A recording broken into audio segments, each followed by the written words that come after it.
Hello everybody, and welcome to a new space for my beautiful voice. A wonderful new podcast called The Weekly Gaming on Xbox. And this is not a solo adventure either. I have a little friend here with me. Okay, that's one way to start it. We are your hosts. I am Trevor, aka Mini Penguin Gaming on YouTube and Twitch, with my best buddy, Bryce. Known as B2 Gaming on YouTube and everywhere else. And today, we're starting a new, fun little adventure in the world of sound and voice. A podcast! And we're super excited to start out this new episode 0 wonderful little joyful story with a fun opener. Bit of an introduction and start. Yes. So this is the week of 12/16/20. We have some fun news stories for you, tons of interesting updates on the channel and other stuff, and even some fun news stories and other things going on in the space of YouTube, Xbox, and everything gaming. So if you want to keep start it alive, if you want to start out, Trevor, we are going to have just a little bit of an introduction for both of us, going down all of our local needs, our names and affiliations, some basics about who we are and where we go, and even maybe a little fun story for both of us on how we got into gaming and other stuff like that. So if you want to start out, Trevor, it would be awesome to hear all of that fun little factors for you. I think I'll start off with my gaming history. I've been gaming for pretty much as long as I can remember. Since I was pretty much like 3, I'd always watch either my cousins or someone play. Obviously, at that time, you know, your little 3-year-old hands, you can't really hold the controller very well, but, you know, you can try. Little Trevor was sitting on the ground slamming the Xbox controller up against everybody. I actually I started on the PlayStation 1 and 2. Those were actually my first consoles. I didn't own an Xbox until I think I was about 12. All I'm hearing is blasphemy. Yeah, but no, I started on the PlayStation 2 back when I was like 3. It's been quite a journey. I've definitely played on both consoles, Xbox, PlayStation, grew up with both, so the controller feeling has not really been an issue for me. I think my first ever game I played was, I would say, I think iToy for the PlayStation 2, because most of that was interactive with the camera. Oh, yeah. So I think that definitely kind of got me started. But if we're talking terms of like with a controller, it'd probably be like a Hot Wheels game. Because at that age, what kid isn't playing Hot Wheels on a PlayStation? So kind of started there, and since weird then, side thing, I've never gotten the controller like pain thing. Like I've played on PS2, Xbox 360, Xbox One, PS4. And I've never really understood controller uncomfortableness. Like, I've always preferred the Xbox because I like offset joysticks. But lots of people complain about not liking the feel of either PS4 or Xbox, and that's why they're on the other team. But I really do not understand where that comes from because I've never had any trouble, truly. Yeah, I haven't either. I've always grown up with the different controllers and, like, switching back and forth with PC as well. So it's like, readjusting has never been too much of an issue. Oh yeah. I don't understand how people have issues with that. That's just like everyone's different though too. So yeah. Like I guess it also depends on like age. So like older people are more likely probably gonna prefer the Xbox controller because it's a bigger controller. It's always been a bigger controller until recently with the new PlayStation controllers finally getting an update and upgrade in terms of size. Yeah. The PlayStation controllers have always been really small, and so it's been better for the smaller crowds of kids gaming in terms of stuff like that. Oh, 100%. So that's never been too bad for me because I've always grown up playing on both, playing even with the old school Wii. Gotta love those games. That's the only controller that I've ever had trouble with is like the Nintendo Switch. For all of you Switchers out there, I'm so sorry. But the joysticks on the like actual console are so mushy, and I hate it. Especially whenever you come from Xbox, where the sticks feel like you're like, they just feel so responsive. They're so like to the point where you feel like you're almost breaking them every time you use them, because they're so like coming along with you for every turn in Call of Duty, for every build in Minecraft, like for everything. Those sticks really feel like they're keeping up with you. Yeah, and actually, like in terms of like Wii, I'm talking like the first original Wii, where it was like a remote, the actual remote sized Wii controller, Oh where yeah, it was yeah, the like the stick, yeah. and those were always interesting. They're very different. They're very fun. I love those things. I don't even know if I still have mine. I think we do, but we have like no fun games for it. So Yeah. I love that. it's all like the old school. Like there's some games where it's like, you get the classic like Wii Sports with it, which, obviously it's very fun, but you kind of want to expand. Like I remember my cousin would always kick our butts in Mario Kart, and it would piss me off. I tell you that. Oh my But gosh. getting older, you learn how to play more, and Then you one up your finally cousin. caught up. Yeah, I finally. He hates it when I play Call of Duty with him. I Ah, always kick his butt now because he used to whoop us. Like it would be 30-0. He would give us pity points, oh my and gosh. now it's like we 1v1, and I whooped him, and it's so funny to see I love that. the change in all that stuff. So how'd you get into like YouTube and your Twitch and your Mixer at one point? Rest in peace. Yeah. And just all that kind of stuff. YouTube. I tried starting a YouTube channel for many years. I think the first video I ever uploaded was like some of the real life stuff. Trying to do stuff like that, like like vlogging kind of stuff before it Yeah, was really considered like before I really knew what it was. yeah. Back when I was 11, I want to say 10 or 11. So it's been about 7, 8 years, I'd say I've been trying to do this. I've never really taken off. I'm still haven't. I I'm was about still to trying say to. you're definitely And climbing the now, ladder. yeah, it's very tough right now too, and it's always been tough for me to just record by myself, um, because it's really boring to kind of record by yourself and just do that. I've always found it more interesting and more fun to have someone to record with because you have someone to talk to. Things definitely are more likely to go wrong then, and it's just a lot more fun for you, for your audience, just anyone in terms of that. And definitely watching a lot of the bigger YouTubers that I watch. I've watched them growing up. I've seen them around for many years. It's always been an inspiration because it's like you watch some of their old videos and they talk about how at that time they had so many subscribers. Well, one of them climbed from like 1 to like 10 or 12 million in a year, and it was ridiculous. And I'm like, how? Literally And dream this is, story. yeah, but this was like 6, 7 years ago, where it's like to grow that fast at that time is just ridiculous. Oh yeah, Um, 100%. and he's still climbing. I think he's at 25 plus million, and it's like seeing that for me. I want to get up there, and I want to do the stuff he does, and it's just so cool to see. And I personally I'm jealous, and I've seen some of the people he plays with, still plays with them, and even though they're smaller, in turn compared to him, they're smaller. Yeah. They still have a few million or more than that. They some of them try to stretch out the platforms. Some of them stream to Twitch. I definitely have watched some other streamers that stream primarily to Twitch. They don't do anything with YouTube at all. Hmm. Um, and I've tried streaming on Twitch. Twitch is a lot tougher platform um, than Mixer was, and so I kind of tried to stay. I tried Twitch before I knew what Mixer was, and it was tough to get noticed. I didn't get noticed at all.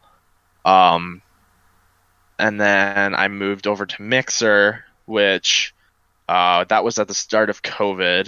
Mhm. I kind of started streaming over there because it's like I got nothing to do. I'm stuck at home because lockdown. And so I started streaming there. I was just kind of having fun with it, having my own like little world with one of my friends, and we just kind of started streaming and just having fun with it. And people started watching and coming by and just kind of hanging out, and fan base started to grow a little bit, and it was kind of nice because people would come in, they would have casual conversations, they would learn more, I would learn more. Um, it was fun. It was something different. Oh yeah. Um, and it's funny because the I started streaming. I tried to stream all sorts of games. So at the time, like Call of Duty was really popular. I tried to stream Minecraft. I tried to stream, I think, maybe Overwatch. I think I did a little bit of Overwatch, not a whole lot.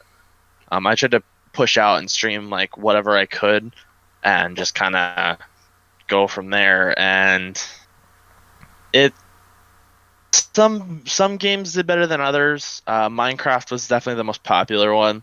Mhm. Um, from there, it kind of I was almost primarily Minecraft Oh yeah. because nobody really came and watched the other ones, and so Minecraft took off. We started doing that, and that kind of got me going. I was We about have to a say that's world like the fun which, place where we met too, because like that was yeah, during one of the first expansions of like my network, and so like you were one of the first people that I ever reached out to acquire, and lucky for me it went really well. And obviously, as we can see now, it's been I don't even know how long have we worked together. Has it been almost over a year?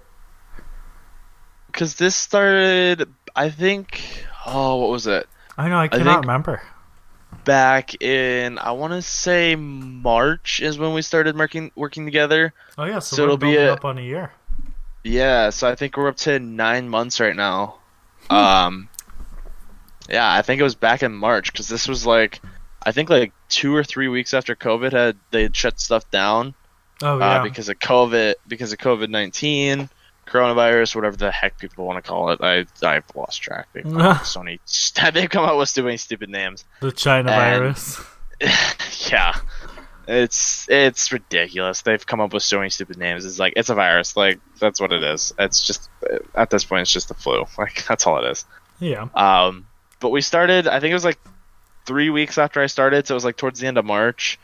Actually, it was probably like a week before, like another, like probably 2 weeks after I started streaming.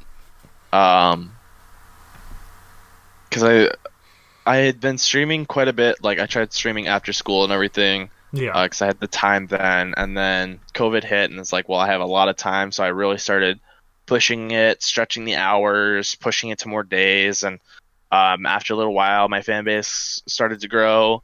Then you came along.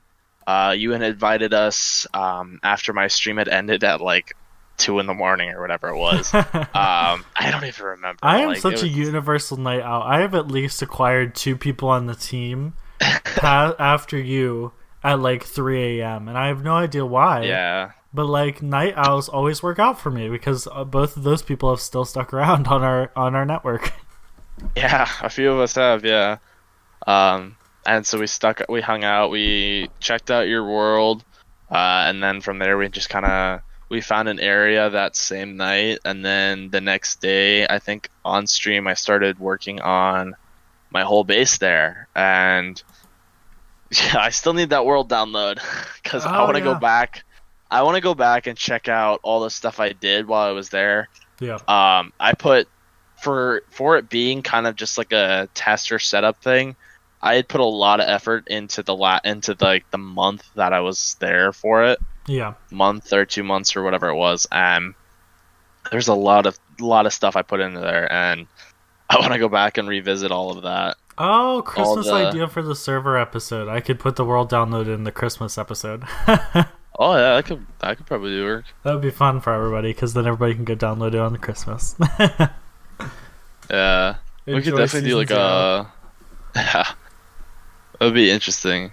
Um, An idea. but yeah, we just kind of took off from there, and the with the new season, after that, with the new season starting, like We've instantly just got worked to together ever work. Like since.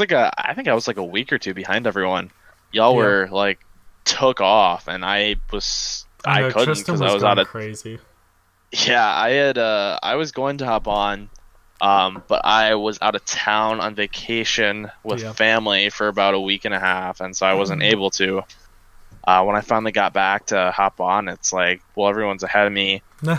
I only have like a claim locate, like a small little igloo that I'm living in, Yeah. and that I just gotta.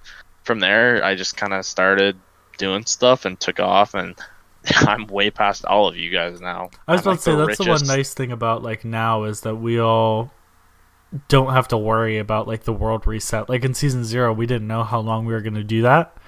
And so, like you said, you put a lot of work into it, but it probably was a little discouraging when we had to restart. And so now it's nice to know that like this season will last until like a big marker happens. And so we probably are going to be here for a while. Personally, I don't think it was much of a discouragement. I think it's more of like I like to go back, and if there's no reason to, I'll just recreate a world just to get that fresh feeling. And I think Yeah. with the new server, seeing the spawn location at being in um, the abandoned village, and like finding some of the stuff around the world, kind of doing some exploration, like it was just kind of cool to see a whole new world, see a whole new generation, Oh yeah, definitely and 100%. just restarting in general felt kind of nice because it's like I'm in sync with everyone else. We've all been on for the exact same amount of time, so it's like I'm not as far behind as everyone, and Yeah. I can keep building and everything, which I gotta work on because I've been a little slacky on some of the buildings. I've been putting more effort into building shops, which I don't need than anything else. Yeah. Yeah, and that's the thing. I feel like it's a hard balance because we do have a lot of moving parts. And so, like, obviously, for any of you that haven't watched World Expansion, I encourage you to go to one of our channels or Trevor streams and maybe see some footage from the server. Obviously, I upload weekly too with it. But we have like a shopping area, we have another hub, we have so many moving parts that sometimes it's hard to allocate where we're going to work. Like right now, I haven't touched my base for over a week because I've been building our big Christmas special area, putting up a big surprise that you guys will. I think you guys will see it by now because I think I have an episode Thursday, featuring it. But we have a big surprise coming up Thursday, and so for all of you who have seen the surprise or want to go see it, go check out my channel right now and you'll go see it. But it's just a lot to allocate everything. And so Yeah, definitely. I don't know why, I've been kind of, I need to upgrade my base. Like I have put a lot of time and effort into it, and I've just kind of stopped. So I really should get into that and figure out what I'm doing. Oh, I don't know why I haven't gotten done to do that yet. But yeah, so that's the origin of our Trevor and me met in Trevor's origins on YouTube. I'm guessing that most of you know me because obviously I do tons of stuff across our network on streaming, videos, and all kinds of other stuff, and then featured on other people's content. But obviously I run B2 Gaming, my film channel that some of you might know about, and then I run like the Bat Network, which is what we're all under. So I've done that for a while. YouTube actually started out with BAT, I think, because BAT was originally just a dumb acronym for some YouTube stuff that I did for school. And then eventually it just grew, and I just kept the acronym, grew some more channels out of it. So now BAT, I think we call it the BAT Network now, is the thing that rolls over all of my channels just to keep everything safe and copyrighted. And so I've run that for an eternity. That rolls over B2 Gaming, which is my main channel that I upload content to, which is obviously all my gaming content and other stuff. B2 Gaming has recently come to Twitch, and we haven't done a live stream yet, but we'll definitely start doing stuff over there soon. Obviously, I've worked on all the Minecraft series that we've had, season 0 to season 1. I do fun gaming content, and I've been doing all this since I was like 15. It started back when I think I was 13 with the network. And then whenever I was 15, it became more serious. And so I've stayed pretty serious and integrated ever since then. Trevor, I don't think I've ever told you about the Bat Network, have I? I don't think so, actually. Yeah, I was just thinking about telling people soon, because that's technically what we're all under.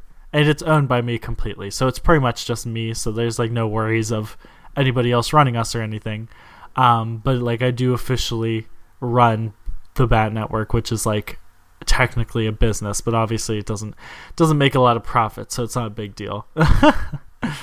But yeah, that's the origin. We actually have a Twitter soon now too, because we want to start like affiliating everything. And then yeah, so like, you know, that was like my big origin story. I started gaming ever since I was like 10 on the Xbox 360, I think. And then I did have a PS2 at one point, which was like given to me from my uncle, which was super awesome. And that was all like, you know, a young little gamer getting into everything. And then ever since then, that like whenever I turned 12, I found out about YouTube. And ever since then, it's been this rat race of putting everything together, having fun gaming and doing YouTube and all kinds of stuff like that. And then finally, you know, me and you worked together to start this podcast. And we've been working together to maintain Minecraft World Expansion, which is our SMP. And I'm sure that we will continue to grow and run even more series and more fun things. And so that's how it is. It's all pretty like simple and clean for me. Like I've just built up from a 10-year-old that liked gaming to a 12-year-old that liked YouTube, and then a 13-year-old that started doing them both. And then finally a 15-year-old that really thought that it would be a good idea to start to try to monetize it. And now we're here on the other side. Not with an overwhelming amount of success, but starting to definitely climb up the ladder and get somewhere. Yeah. And so that's really nice. And that's really like the origin of why this podcast was formed and where my gaming love came from and everything like that. And obviously I'm super excited to do this. Yeah, so, I think in terms of podcasts, it's always been kind of interesting. Like it's always been like I've always wanted to be a part of something like this, to be able to just sit down and talk about like random topics or some like modern stuff that's going on. So like for me, this has always been kind of a dream. Oh yeah. In terms of like this growing on YouTube or Twitch or whatever, and expanding onto all the platforms. So. Oh yeah. So I think that's a nice coverage of our origins and introduction to like where the podcast came from and everything. For this podcast, everybody, we're going to be doing some fun little like transitional things. So for this first part, we wanted to do a proper introduction. Now we're going to have like a little audio transition into our next section, which will be channel updates and other stuff like that.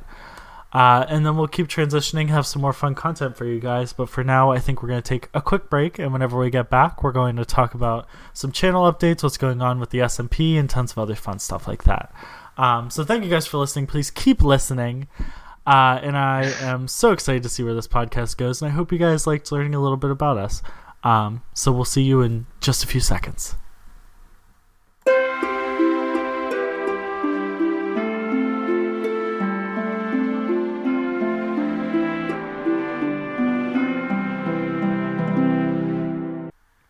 What is this? Oh, we're back. Welcome back, everybody. So now we're going to go over some just simple channel updates, just a little section that we'll have every week, updating you on channel stuff from any of our members, along with me and Trevor, of course. Just going over new things that are happening across the YouTube space and across our world and everything. The first big one is we actually have 3 new members to our little growing team, and that is Monster Killer, Forsax, and Ghostkeeper 3007 or 3007. I'm not sure which one he goes by specifically. I would think 3007. That would just make more sense to me. Probably. But I don't know. I haven't talked to him yet, so. I know. I haven't. I was on voice chat with him, obviously, to get him into the server and everything, but I haven't really like super talked to him yet. Um, they're all really wonderful. Monster Killer hasn't actually joined the realm yet, but he is working on it. We already did a little collab on his live stream, and so obviously he is becoming a very nice member of the team. For Stacks, we've already had a 6-hour live stream where we live streamed on the server. He wants to collab more, and so you're probably going to see me and possibly even Trevor featured on more of his content. And finally, Ghost Keeper is just breaking into the kind of Minecraft space, but he is a very decently sized growing channel. So we will hope to see more from him server side and hopefully more collabs between all of us. What do you think of some of the new members, Trevor? I haven't met them too much. I've met Monster a little bit. Haven't met Ghost. I don't know if I've met Forsax. I don't know if I've met him yet. But I've talked to Monster. We talked to him that one day, and we pulled up his stream. I've watched a bit of his streams. Definitely interesting. They are very cool. I quite enjoyed it. So to have some more members on the server, the realm, the whatever you want to call it, I don't care. Our little crew. Yeah, our crew area. To have more people is quite amazing. We're expanding. We're growing. World expansion. World growing. It makes sense. Everything's great. So it's yeah. It's quite nice to see some new faces. Oh yeah. And so I'm hoping that you guys go check them out. I will probably, if I remember, I think I will. If I remember, I'll have them linked in the description of the podcast. You can also obviously go to either of our channels, and I'm sure you can kind of hunt them down from our associated videos. And I hope that you guys all check them out, and I hope that you really enjoy their content. Obviously, they'll have more content featuring us and more of the stuff and work that we do soon enough. But right now, we're just integrating them and just starting our collaborations. So that will be super awesome. Following next, the next channel update that we have is we have a new Christmas event coming up. We have a giant thing being built at Spawn that you will probably see in one of my videos or Trevor's videos pretty soon. We also have some more Christmas lore that we're planning on bringing in and tons of fun events around that. And we are still brainstorming a few fun events that we'll have for Christmas and even New Year's, which will be super excited for the SMP. Aside from that, I think we're going to have some obviously winter Christmas themed videos and stuff from everybody coming out. But overall, it seems like most of the big Christmas stuff is on the server. Are you excited to see some of this Christmas stuff come into the SMP, Trevor? I definitely am. It'll be quite interesting to see what takes off, what happens. I think I am going to try and build some Christmas-themed games to try and get people into the kind of the general idea and the spirit of Christmas and New Year's. So I have some build plans coming, some ideas. I don't have the details completely finalized yet, but I have some ideas that I'd like to put out there for people to enjoy, and hopefully we can get some people on around Christmas time and whatnot to come on and have a good time with us. Oh, yeah. Got some good gifts and prizes coming. And I was about to say, a lot of our stuff will also probably be more winter-themed since we kind of had a slow rollout in December. So we'll probably be sticking around just a little bit past the proper Christmas time and New Year's time, but don't worry, we're not going to keep Christmas in like April. We will try to get it all wrapped up, I'm sure, in January at the latest, but hopefully that stuff will stick around, and for any of you winter lovers, it will stick around more than a week probably, so all of you guys will have tons of fun rewatching some of our winter content, I'm sure. Oh, and then I wanted to follow up with the expansion of the server just in general with Monster Killer Force Axe Ghost joining. We have a new Nether hub that was just built that will probably be appearing in some more videos. I don't think I made an explicit video about it, but I probably will soon. And we just have generally a lot of stuff popping up. We got new homes, we got new people, we have tons of stuff. I'm super excited to see where all the expansion goes and what happens with that. And obviously me and Trevor are trying to be super involved with that. So we just want you guys to be really excited to see what's coming up with everything like that. And finally, the last big thing that I did want to mention is just our expansion of gaming culture. I feel like a nice thing about our network in the SMP is now we can officially say we have a full spectrum of gaming devices on the SMP. Because with Ghost, we actually expanded into the PS4 land, which is obviously pretty untraditional for all of us Xbox and PC players. But along with that, we have some mobile players, Switch players, Xbox players, of course, and PC players. So now we finally can officially say we have the full spectrum of Minecraft machines in our realm, which is super exciting. And I was super happy to see that. I hope that we get to continue that and continue to grow our culture, the backgrounds of our team, and all kinds of stuff like that. But I am really excited to see all that, and I think Trevor's pretty excited to see that expansion as well. I definitely am. It'd be nice to see what kind of future consoles will come out and what kind of consoles we can kind of expand to as well. Oh, yeah. And I'm guessing that Minecraft's going to stick around until probably the last PC shuts down. So I'm guessing that we're probably... Forever. Yes. So I'm guessing that we're probably going to be continuing to say that we have a full gaming culture. But for now, we have all the available devices, and in the future, we're hoping to expand to even more devices. Like soon, I'm sure we're going to have some PS5 and Xbox Series X players, I'm sure. I've debated getting the new X, but I would like to wait for some bugs to get fixed before I do that. I think my Series X is already on the way, which I'm super excited about. So, yeah, you'll see more fun content like that. But that was all the big channel updates we had for now. With the SMP opening up and all kinds of stuff like that, it's been really hard to get tons of stuff off the floor since we're kind of moving backwards a little bit with getting everybody started on the SMP. So in the future, you're going to see a lot more updates and a lot more meaty stuff in this section, but for now we're just really excited about the story stuff that we're still able to do. Of course, we are super happy and super thankful for all the new members that we have, and hopefully in the future you'll be seeing more of the Minecraft World Expansion SMP expanded across even more channels, and I hope that you guys check out every single channel to see which one fits you best and which one you have the most fun watching. But I think that is all. Do you have any fun stuff for your channel, Trevor? Any interesting stuff that you've been up to lately, or are you still just teeling around with a few things? Yeah, I've been trying to figure out the whole, like, my editing and trying to find time to record has been kind of tough with working, and especially right now with Christmas right around the corner. Oh, yeah. It's definitely quite a tough time of year, so I don't have anything up on my channel right now. It's getting tough, but I'm going to try, and I have the weekend off, so I'm going to try and put as much time into recording and potentially streaming. I will see where things go from there, but I want to definitely try and get some more stuff up and out for public enjoyment. I want to try and continue to update people as well, because I've done a lot on the server and I haven't really posted any videos on it, so I have a lot to get going there. So there's an idea. You could have just like one video dedicated to just like a massive update of all the stuff that you've done since you've been offline.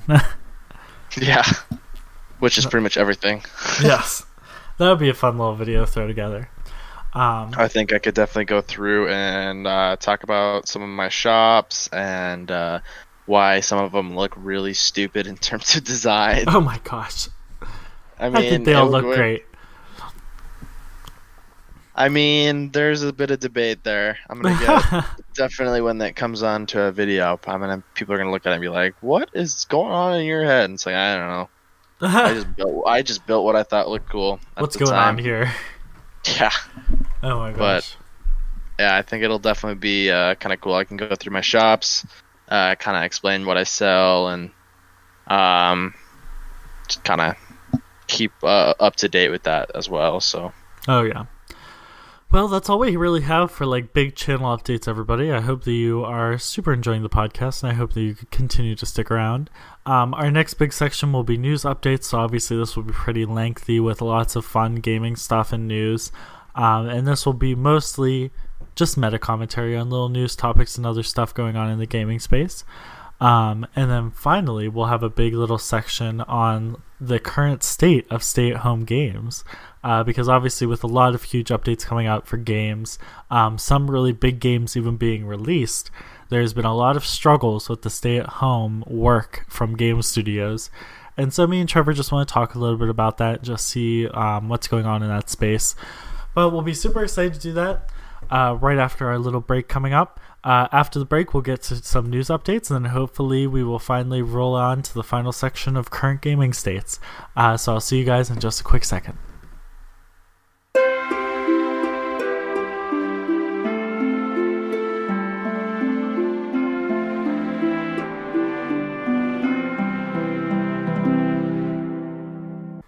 Hello, everybody. We are back. I made a peanut butter and jelly sandwich. So now we have a news update. We're going to look over some fun news updates, other stuff going on, and just some fun news about the gaming industry and some stuff that we feel is important for all of you beautiful people to hear about this week. So first, one of the biggest things that has been going on in the Minecraft field, the Minecraft Render Dragon engine. This is an update for Minecraft 1.16.200 that just came out. They actually just released another one today. It's like 201, so they're already starting to do some bug fixes. But the big deal with this update is that they just updated the rendering engine, which is the engine that runs like the lights and how like certain stuff renders with your screen and all kinds of weird stuff like that. For now, I believe, if I'm correct, it is only currently on Windows 10. So every other platform that got the update just got the features and didn't actually get the actual like rendering engine update yet. But eventually they are going to roll it out. And one of the big complaints, I guess, has been that like this engine, the whole point of it is that now you can do like shaders and all kinds of cool stuff like that. But a lot of creators and other people like that have been saying that they're pretty angry about the engine because I guess it makes it really hard to create shader packs and certain texture packs and stuff like that. So they are looking at it right now and seeing how they feel like they should change it and interpret it and do all kinds of stuff like that. Now, a lot of people have been really mad about it. Personally, I think that it's a good move because just being a more of a development person, that was the old engine was very old and it was made for a mobile phone, and so they have stretched that to its limitations, obviously running on Windows 10 and all the new consoles. So I really do think that it was time for a new engine. Do I think they probably should have left this one in the oven to bake just 10 more minutes? Probably. But at the end of the day, stay-at-home stuff has been hard. They wanted to really push new fundamental things, and so I think this was, at the end of the day, in the best interest. Trevor, so one of the big things has been that like lots of people obviously don't get to experience ray tracing because ray tracing is now just becoming semi-popular. So if you have a PC, you have to have a graphics card upwards of $200. If you have a console, you have to have the Xbox Series X or the PS5 to actually use ray tracing. So what do you think about ray tracing? Have you seen ray tracing around? Have you heard anything about it? When you get your Xbox, are you going to be like, oh my gosh, I want to ray trace everything? Or what's your feeling on that? I haven't heard much about it. I don't exactly know a whole lot about it or like what it is. Mm-hmm. I haven't followed too much into that, so I'm not exactly sure what it is, to be honest. Okay, well, ray tracing actually is multiple different technologies. It has lots of stuff behind it, but the ray tracing that we're talking about from Minecraft is called RTX, which is real-time ray tracing, which means that I have heard of RTX. Yeah, it's the exact same thing. And so what RTX is it is a variant of ray tracing where the actual light, instead of being scripted by the developer or anything like that, the actual light comes from the sun, hits the ground or objects, and then in real time is reflected off of things. So it's real time ray tracing. So it means that like the light in real time, as soon as you load up your game, actually bounces off of objects, comes down from the sun. It like all happens in real time instead of being scripted. Yeah, I have seen some videos. It's very interesting because the concept of it is like the lighting still works in the same way in terms of if like you're trying to mob proof an area with torches, you can still do like the every other like 7 blocks or whatever it is because of the 8 block like light distance. And it's interesting but it changes the way you think and use lights. Yeah. Because the way lights are designed, and I've actually noticed that in terms of if in Minecraft, if let's say you're using purple stained glass, the sun will actually shine through that and show purple on whatever your build is, and it's a very cool concept to import into a game like this, and it's kind of taking a step in the right direction. And like if they can do it in Minecraft, like what other games are they going to be able to do this well in? Oh, yeah. And seeing it in Minecraft, seeing a few videos, it is phenomenal. The graphics are better than any game I've ever seen, and it's beyond anything. So to see it is very interesting, and I'm curious. There's still some things in terms of Minecraft. I think to play RTX, you have to completely buy and re-download a completely separate version of Minecraft. So they don't quite have it updated. They still have it, I think, set in 1.14, if not maybe farther back.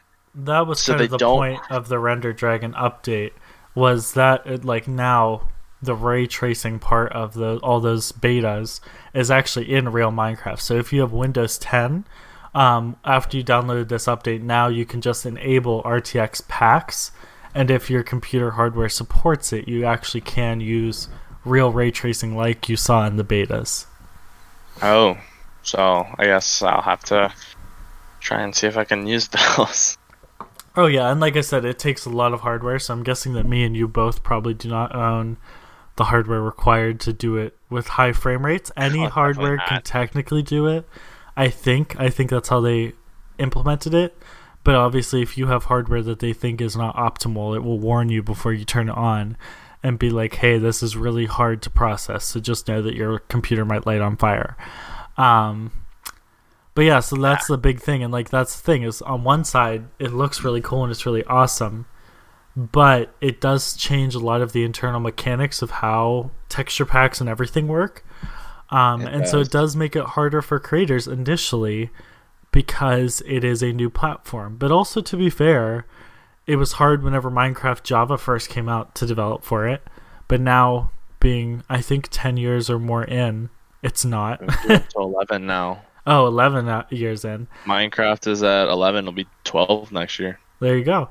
So being 11 years coming on 12 years in, obviously it's much easier. And so I think that's what this is going to be, because obviously add-ons, whenever they first came out for Bedrock, were very dumb and you could barely do anything in them.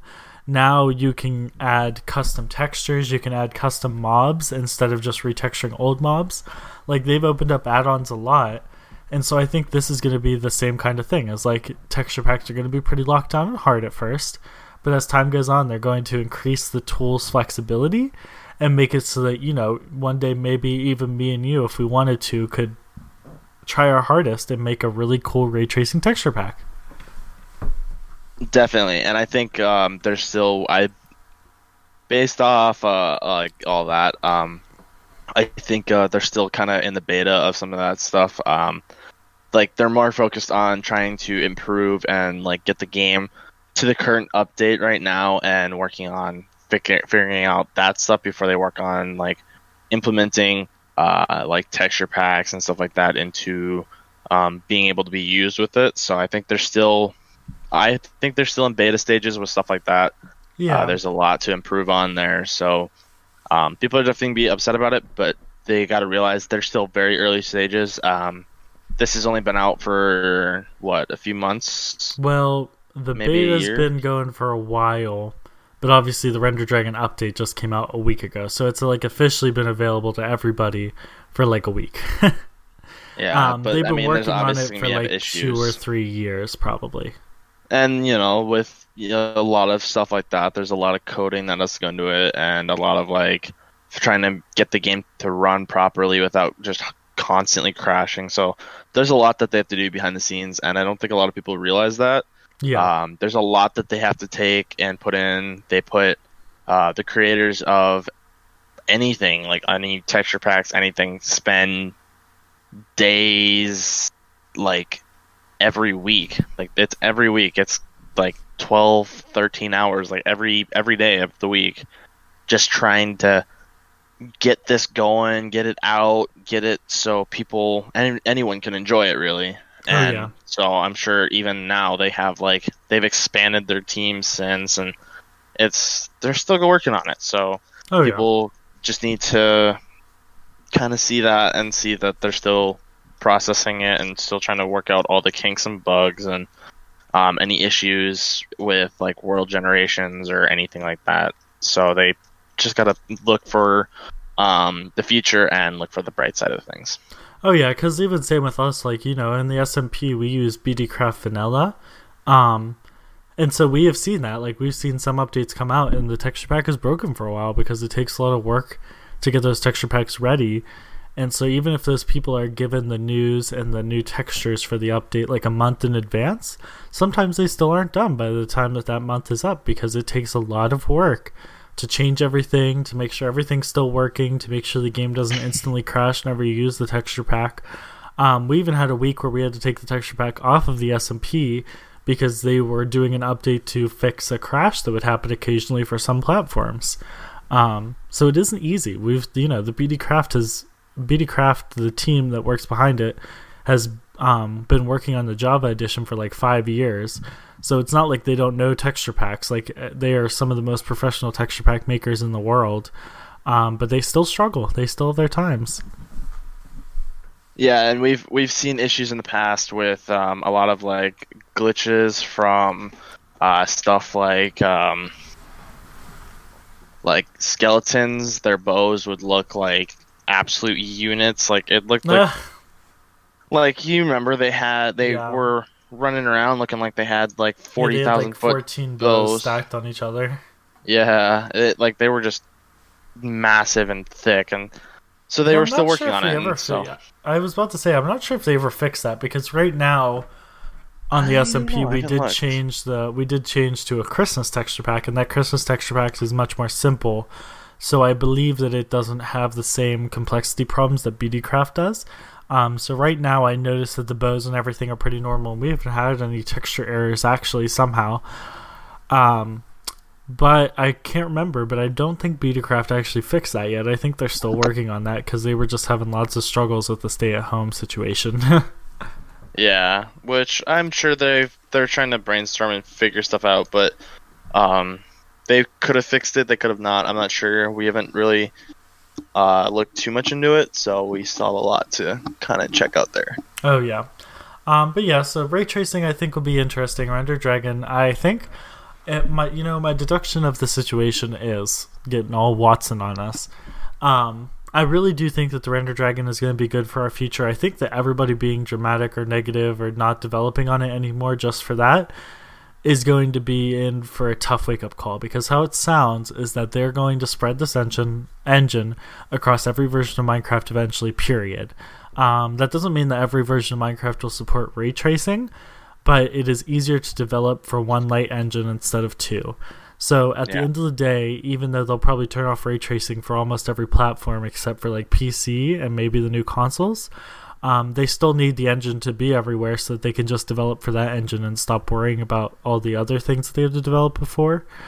So at the end of the day, all these developers that are going to Linux or going to Android or whatever, you're developing for them for maybe 3 months. You probably have about 3 months till you're going to have to switch over to the Render Dragon. So instead of taking those 3 months to learn about Render Dragon and get better at developing on it, now you just did 3 more months where you're developing for an outdated technology that you're about to have to ditch anyway in 3 months. Yeah. So that's my thing, that's why I'm encouraging all the developers and people who are making ray tracing texture packs to just do their best with Render Dragon, because at the end of the day, that is what's happening. Like, Mojang has already said that. They've said that they put 3 years of work into this texture pack ever since the Super Duper texture pack failed and they never released it. They said that was why they decided to do this, was because they wanted to be able to do something like the Super Duper texture pack in the future. And so that's what they're doing. This has been two years probably-ish, honestly, in development. And they're not going to throw 2 years of development away because 2 developers are mad about it. So at the end of the day, it's going to happen. It's already rolling out. on all platforms. You can actually see the ray tracing options, even though they won't be turned on for all platforms. So it's already there. Like, it's already there. The framework's there. It's going to be out on everything soon. So I would just develop and do your best. I can say the same better. But that's the thing. So I'm super excited about that. I think it will be good. And I'm really excited about that. That's kind of a more positive story of Minecraft evolving. Our next story is a little sucky. It's all the stuff going on with Cyberpunk. Cyberpunk just released not that long ago. And on top of being broken on the Xbox original and the PS4 Slim and Xbox One S have been having a lot of struggles with it.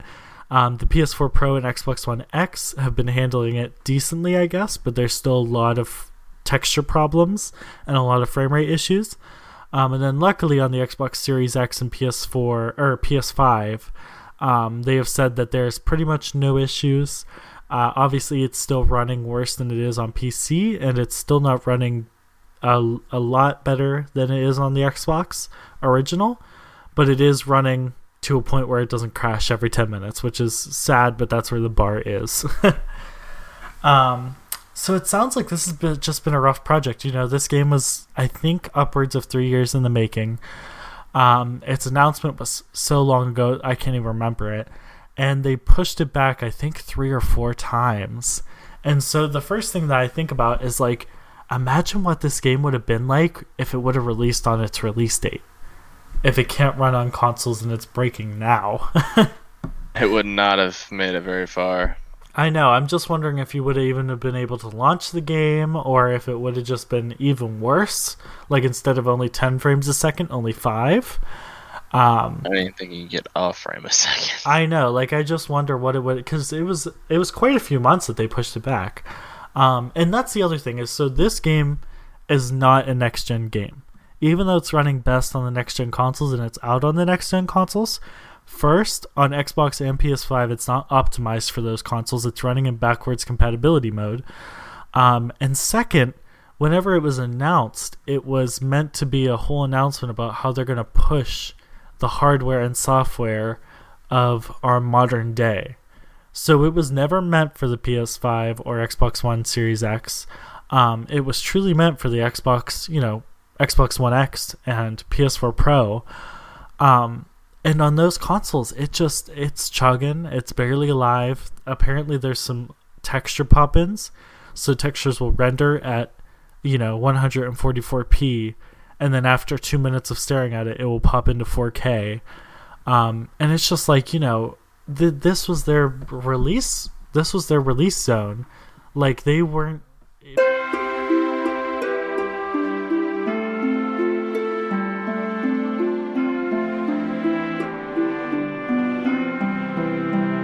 They weren't meant to release on the PC. They weren't meant to release on the next gen. They were really meant for Xbox and PS4. And so to get such bad performance and have such a bad time, it's just very discouraging and disappointing. Definitely. Yeah. And so I am pretty sad. Now, in the positive side, I have heard that I guess Cyberpunk has been very good. Like, the game itself is really awesome, and the storyline is very good. And a lot of the features, some of them are a little bit softer and definitely could have used some more love. But I guess most of them were pretty optimal. And so, in the good news department for Cyberpunk, they are a good game in thought and non-performance. But as soon as you actually boot it up on something that is supposed to play it, it breaks. And so that's really sad. I'm hoping that they do a lot. They released a newsletter today talking about the big updates that they have coming for January and March, which will solidify the game to run at a good frame rate on older consoles. But why not release it in January and March then? So that's the thing. I think with that, they wanted to really try and push it out and kind of see how it would do once it's released to the public. And obviously, it took more of a left turn than they wanted it to. So I think with the new updates, they're gonna really try and push it to obviously run better and like hopefully fix a lot of the issues that they are having. I'm guessing a lot of the issues they're having right now, they definitely weren't planning on having at all. And of course, you can't really control what happens when stuff gets released. So there's a lot there that they're definitely going to improve on and figure out from there. So I think releasing it kind of now is kind of a good start. As many people are kind of upset with the way it's running, it's definitely kind of nice that they were able to get it out. I mean, they were already delayed. They already delayed it a few months or whatever, however long. Like they delayed it, which obviously kind of took away some of the credibility from the game. But to be able to push it out early, give people kind of a feel, and kind of get a lot of feedback, definitely helps them improve and make the game a lot better. They can get community feedback. They can see what areas need to be improved and what areas could be probably toned back a bit, and so they can really work on the areas that they need to improve on, and then see where things go from there. And see, I do feel like you have a good point. I'm not disagreeing with anything that you said, but I do just want to say a lot of that stuff sounds like something that you would see in a beta program. You know what I mean? And so that's what I'm disappointed about, is like they could have gone into pre-release on Xbox Pre-Release Club. They could have done, some kind of demo. They could have done a lot of stuff if they felt like the game needed more time in the oven or something like that. But instead, it sounds like they pushed it out. In the newsletter, it sounded like they kind of knew that they were going to have these problems on console. And so it sounds like they pushed it out knowing that there was going to be problems. And just accepting that they needed the money right then and there. And they were just going to promise they would do their best to fix it. But for, $80, am I buying a promise that it will work one day? Or should I be buying an actual game? You know what I mean? And so that's my only big problem, is just that for $80, I kind of want to purchase a game and not just the promise of a working game.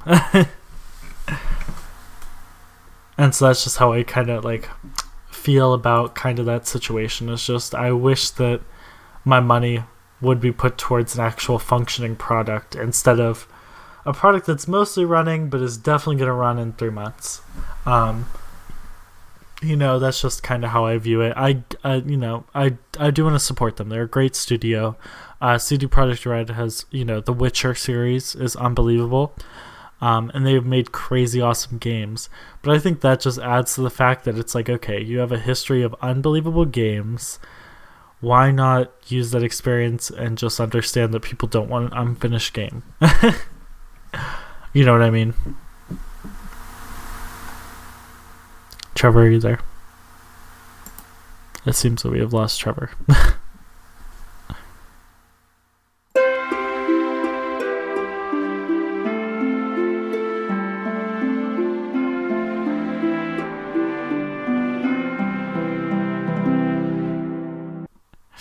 Okay, sorry guys, we are back. Trevor lost Wi-Fi. Yeah, my internet. I don't know what happened. I think someone tripped the router breaker again, and it's like I don't know how many times it's happened. That's happened like 3 times in the last week. So this is getting annoying at this point. People are very triggered about your Wi-Fi. Yeah, I'm triggered about my Wi-Fi. Okay. So yeah, I truly wish. I was just saying, I truly wish I would pay $80 for an actual functioning game. You know what I mean? And I don't think they really had planned some of these issues. I'm sure there's a lot of issues that they didn't plan to have that popped up, and so you can't always plan for some of this stuff. So I'm guessing there's definitely got to be something there that they weren't expecting that happened. So there's always issues. Oh yeah, and that's just what happens when you release a new game. There's always some sort of bug or issue, and you can't really. You just got to kind of work around that and try and do your best to keep stuff updated. And at the end of the day, the one thing that I think that we both can strongly agree on is that I hope that CD Projekt Red takes the experience that they got from this launch and the backlash in the trouble that they experienced, and I hope that they really take it to the future, and never have a launch like this again. I don't think they planned on having this sort of launch, but it just happened. Yeah. So I hope that they really take away what happened, what went wrong, what in the development cycle went wrong for them. And hopefully in the future we will never see a game like this again from them. And hopefully Cyberpunk 2077 isn't the first and last of its genre. I definitely look forward to once they get all their bugs and everything fixed. I definitely look forward to getting the game and testing it out, throwing out some videos, and seeing how it feels. I think it'd be definitely very interesting. And like I said, for all of you who are waiting for like big patches, in that newsletter they did say in January, January and March are going to be their next two giant updates. And in January it's 100% about fixing console performance and stuff. And then in March it's just fixing general performance. So for all of you who are kind of sitting on it or already bought it and don't know when you want to start playing it because of everything that you've heard, I would truly just wait till January. You know, you're already going to be busy with Christmas and everything anyway. So true. January you should have some Fallout time and hopefully be able to play a good chunk of Cyberpunk, and by then hopefully it will be all fixed up. Yeah, that's the hope. We'll see how well they can get their updates through. Yeah. So next we have a really fun one. You guys might not have heard of this really small game that nobody talks about, but it's called Among Us. And you can't pull that. That's one of those. This game came out of nowhere. It's been out for It's been out for quite a while actually. I'm gonna. It was out for a lot longer than like what everybody enjoyed it with. Yeah. See, the funny thing is this game has been out since 2018. Oh wow! Which, you know, it's actually it's a lot younger than I would have thought. Well, I was about to say it's a lot older than I thought, honestly, because it really picked up steam in like this year. Well, yeah, and it's like, well, I would have thought the game was older because it's like I knew it had been out for a little while. It actually was just so it released for Android and iOS June 15th of 2018, and then it came out for Windows on November 16th, 2018, which personally I thought the game was kind of a little older, but to see how fast to see how fast it's kind of taken off, and they have all a new the map kind of coming mods out. And stuff. Do they? So they have a fourth map coming. I almost forgot to talk about that too. I should have put that on the news story. Among Us announced that they're releasing a new map. They have some teasers on Twitter for all of you who want to see the map. And it's supposed to be super awesome because they were actually going to make Among Us 2. I actually watched a documentary on this. Yeah, I remember hearing about that. Yeah, because I wanted to see kind of the history, and then I saw one of my favorite docu channels made a documentary. And so they were actually going to do Among Us 2 because Among Us's engine is very old, and so it's hard to develop for now because it was actually made in-house, but obviously it was made with a team of 2 people. So it wasn't really made to be developed widely, so it wasn't really made to last this long. And it wasn't even made for multiplayer originally. It actually was kind of jury-rigged to have multiplayer in it. But I've got some news here about the new map and everything, but I'll let you finish. Fun. Yeah, I've got some news here. But yeah, so they made it with just 2 people. It wasn't supposed to be that advanced. And then they announced Among Us 2, and then literally a week later they came out with another story, and they were like, hey, we decided that we should just ride on the hype train that Among Us is. So they said that they are going to put in the like a literal mountain load of work that it will take to develop the engine and further it to actually have multiplayer integrated and stuff. And so Among Us will be sticking around for the foreseeable future now in the form that it's in. So yeah. Very nice. Now it sounds like we got some news, huh? Yeah. So I found some things here. So I got one from today. Among Us launched on Nintendo Switch as a cross-platform game. So this game, if you were, I don't think it was a cross-platform before, but it is definitely now cross-platform. Yeah, I think they just released that recently. Yeah. And then apparently, so the new map is supposed to be an airship. Oh, an airship. So, yes. And by the looks of it, it looks like they're trying to base it around the Top Hatter airship from the Henry Stickmin games. Oh, the guy who developed Henry Stickmin is the founder of the studio. I forgot to say that. That makes sense because it looks like the kind of like style that they're going with for the airship Yeah. is something like that. And for those of you who play on the Nintendo Switch, there's a glitch in the system of the Nintendo Switch that allows anybody who plays with a Switch to get the new map early. So there's a bit of a glitch system in the system there. So if you have a Nintendo Switch, you are very lucky right now because you are getting a little bit of a sneak peek on that map. I might be on the Switch store right now. I've heard awesome. a bit. Yeah, I've heard quite a bit of things with. I knew there was a new map coming. I didn't really know too much about it. I have heard there's been rumors about they're going to add more colors to the item shop. So there's going to be more colors of like characters you can switch up to, Mhm. which is very interesting because it's like we have the basic colors now, but I think there's talk of adding colors like gold and silver and Oh, bronze and kind of girl. like colors like that. You know that I'll I be don't know if grabbing that gold. I have no clue if that's actually gonna be it for sure. It was kind of That'd be like a great. yeah, it would be. It was kind of more of a like a I don't know if I'm trying to think of what I just Tomorrow had we the should word. play Among Us. I'd be down. But I have heard something about that. It's been like they're just rumors. That's I don't know if they'll actually do that. There's been rumors of it. People have put some rumors on the internet, so we'll see if they actually do that. Oh yeah. It'd be very interesting to see that happen. But I mean, it'd be definitely something very cool. Yeah, and like I Um, said, it so. sounds like they were actually planning on canceling Among Us. I remember this was another interesting thing. They actually wanted to stop developing Among Us like 12 times. But there was one hype train in like 2018 coming on 2019 where Among Us got a lot of support and then it stopped. And then in 2020, obviously now there was a way bigger hype train, and now Among Us has had one of the biggest player bases it has ever had. And they said that their servers have been at almost max capacity ever since that first day that guy streamed it on Twitch. Um, and so it Who was sounds the like first one to stream it on Twitch? Actually, I've not heard of that. I can't remember him. I can't remember his name, but I remember he was given the gold medal for bringing Among Us back alive. Um, And I'm glad he did because it's popped up. People have turned it into game modes. They've downloaded mods, which I don't know about the crew, the creators of the game, but I think a lot of the mods that people have been downloading to mess around with, like Mr. Beast has done stuff with like like zombies proximity mod. chat.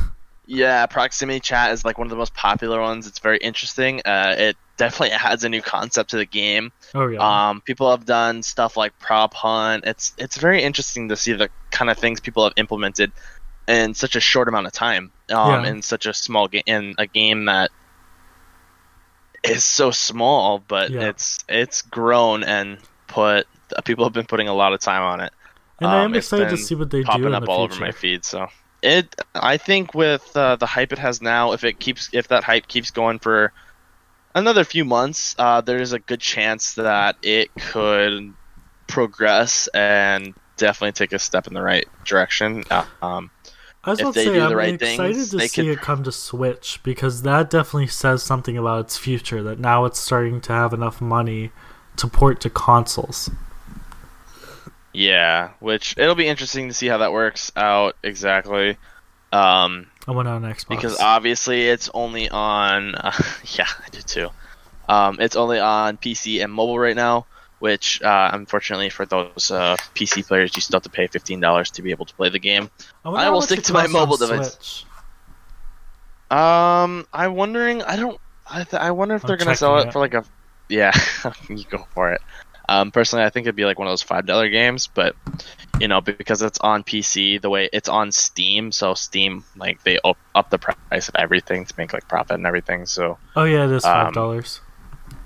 yeah, I would have figured because it's like anything on Steam is going to be overpriced because of the way it is. Like you go on there, some games are still like $60. You go on your console, game is like $10.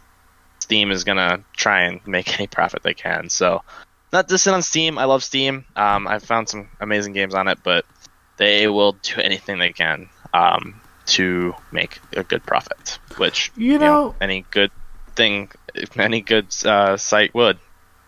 Now that I'm thinking about it, this is opening up a whole can of worms. There is a lot of... Now I kind of have to buy it because I'm intrigued at what they did. Like, how did they do the wires task? And stuff like that. Because I guess maybe they allowed you to use touchscreen on the Switch, which would make it easier? I would think so. I mean, it is a tablet, so I would think you'd be able to. There's no way they're not going to be... Well, because there's also the... the Pokemon games don't support touchscreen, so it seems like it's semi-unpopular. Well, yeah. But I mean, it depends on the game, too, because some do and some don't. Yeah. I almost wonder, because isn't there a version of the Switch where it doesn't even have touchscreen built into it? No, the Switch Lite, the only difference is that it can't be docked, but it does have a touchscreen. Yeah.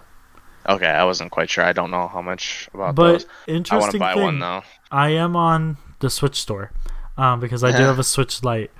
And on the Switch store, it does say that it supports TV, which means that you can plug your Switch into the dock and play it on your TV. And so in that situation, you would not be able to use the touchscreen. So there has to be a way to do every task with just the joysticks. Yeah, that'd be very interesting because I'm sure there's still there's a way. I have not heard anything regarding that area, so I have no clue how they're going to do it.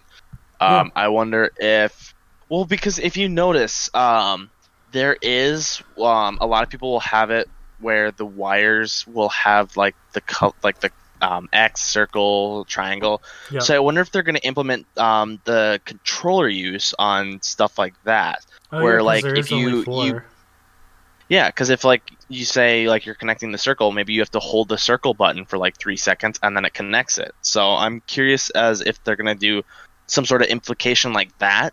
Yeah. Or if they're gonna try and implicate something else. I'm curious as to how they're gonna do that. I'm not quite sure yet. Yeah, that's I have no clue. There's a lot of different ways they can go with that. Yeah, I would definitely play it before the next show, and I'll update you guys on what it is like. Buy a Switch just to play it. Well, I have a Switch. Oh, I don't remember what all people have. Yeah, I have a Switch Lite, so I don't use it much though, but I might try it. Anyway, if you don't use it much, send it to me. I'll use it all the time. Oh my gosh! Oh yeah, I'll play Mario Kart. I'll play Mario Kart on it. I want to play Mario Kart 8. Oh my gosh! So bad. If we get over 1,000 views on this first podcast someday, I will buy you a Switch and have it shipped to your house. You don't have to do that. That's my minimum threshold. That you don't have to do that. That'll be our first major That'll be our first major business acquisition. If we hit 1,000 before episode 5. Yes, there you go. So the next big news story that we have is the restock on the Xbox Series X and S, and along with restocking of the PS5. So I saw this on Game... what is this website called? It's literally such a common website that I can't remember its name right now, and I don't know why I'm blanking on it. GameSpot. I do that all the time. GameSpot was they're a big game thing. Yep. They had an update story. I guess there's huge restocks going out on the Xbox Series X and S, and on the PS5 and PS5 Digital, across Walmart, Amazon, and GameStop, trying to keep the massive request for the console in check. So I'm excited to see how this goes, because I guess the restock was actually yesterday of the recording of this podcast. I'm betting it's already all of those everywhere you can go. It's already sold out. Let me check. Those things were sold because I checked Walmart and they were. Yeah, Walmart sold out in a day. When it first released, they were sold out in a minute and a matter of an hour. They were sold out immediately. Yeah, everybody's out of stock already. It literally happened yesterday. And it's funny because everybody is buying these consoles right now, and it's these are $500 consoles. These are the most expensive that either of these companies have put their consoles at, which is very interesting because everyone's Well, like, they're just dropping money like it's nothing. It's like, where are yeah, you getting all this money? Especially like this year. Like, yeah. where are you getting this money? Because COVID has put a damper on everything. So Oh the yeah. fact that you have this much money to buy a brand new $500 console, it boggles my mind. Oh yeah. Because these are not cheap. These are very not like PlayStations. I've seen them get up to, I think, top price of 400, and I think maybe same with the Xbox. But they maybe I think Xbox has only got them to the top of 300 personally. That's what I've seen. I don't know if you've seen anything different. Well, it all depends. The Xbox, I was going to say, just as like a side quip, the Xbox One X was $500 on launch. So they have sold a more expensive console, and I think the Xbox original was $500 whenever it came out, and then they lowered the price after they took out the Kinect, and then obviously they had a few more sales. The So Kinects are always interesting. yeah, and it's funny because they were just talking about cross-platform. I was on watching a live stream of Larry Erb from Xbox, which is I forget what he is, but he's like a big head of their studio. And he said that one of the saddest things is that like they were able to make the entire Xbox One library cross-platform available to the Xbox Series X, except for around 40 games.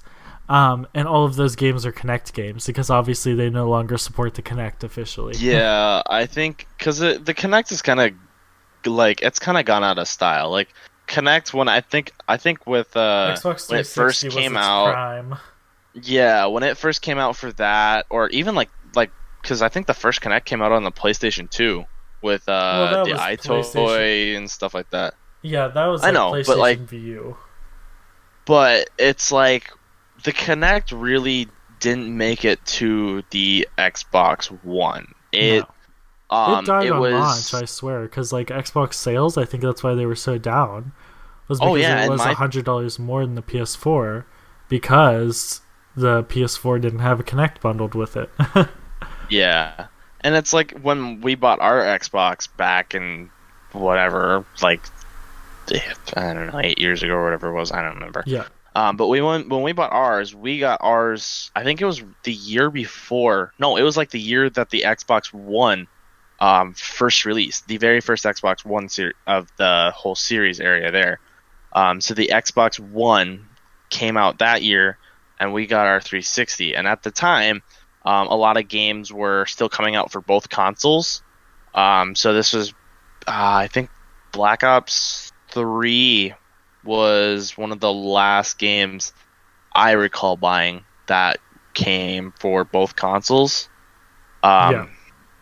And so it's like the Kinect kind of stuck with the 360, and I've not seen anybody play it on any of the newer gen consoles. So I think the Kinect was definitely, they were very fun. They were very fun. They got you moving.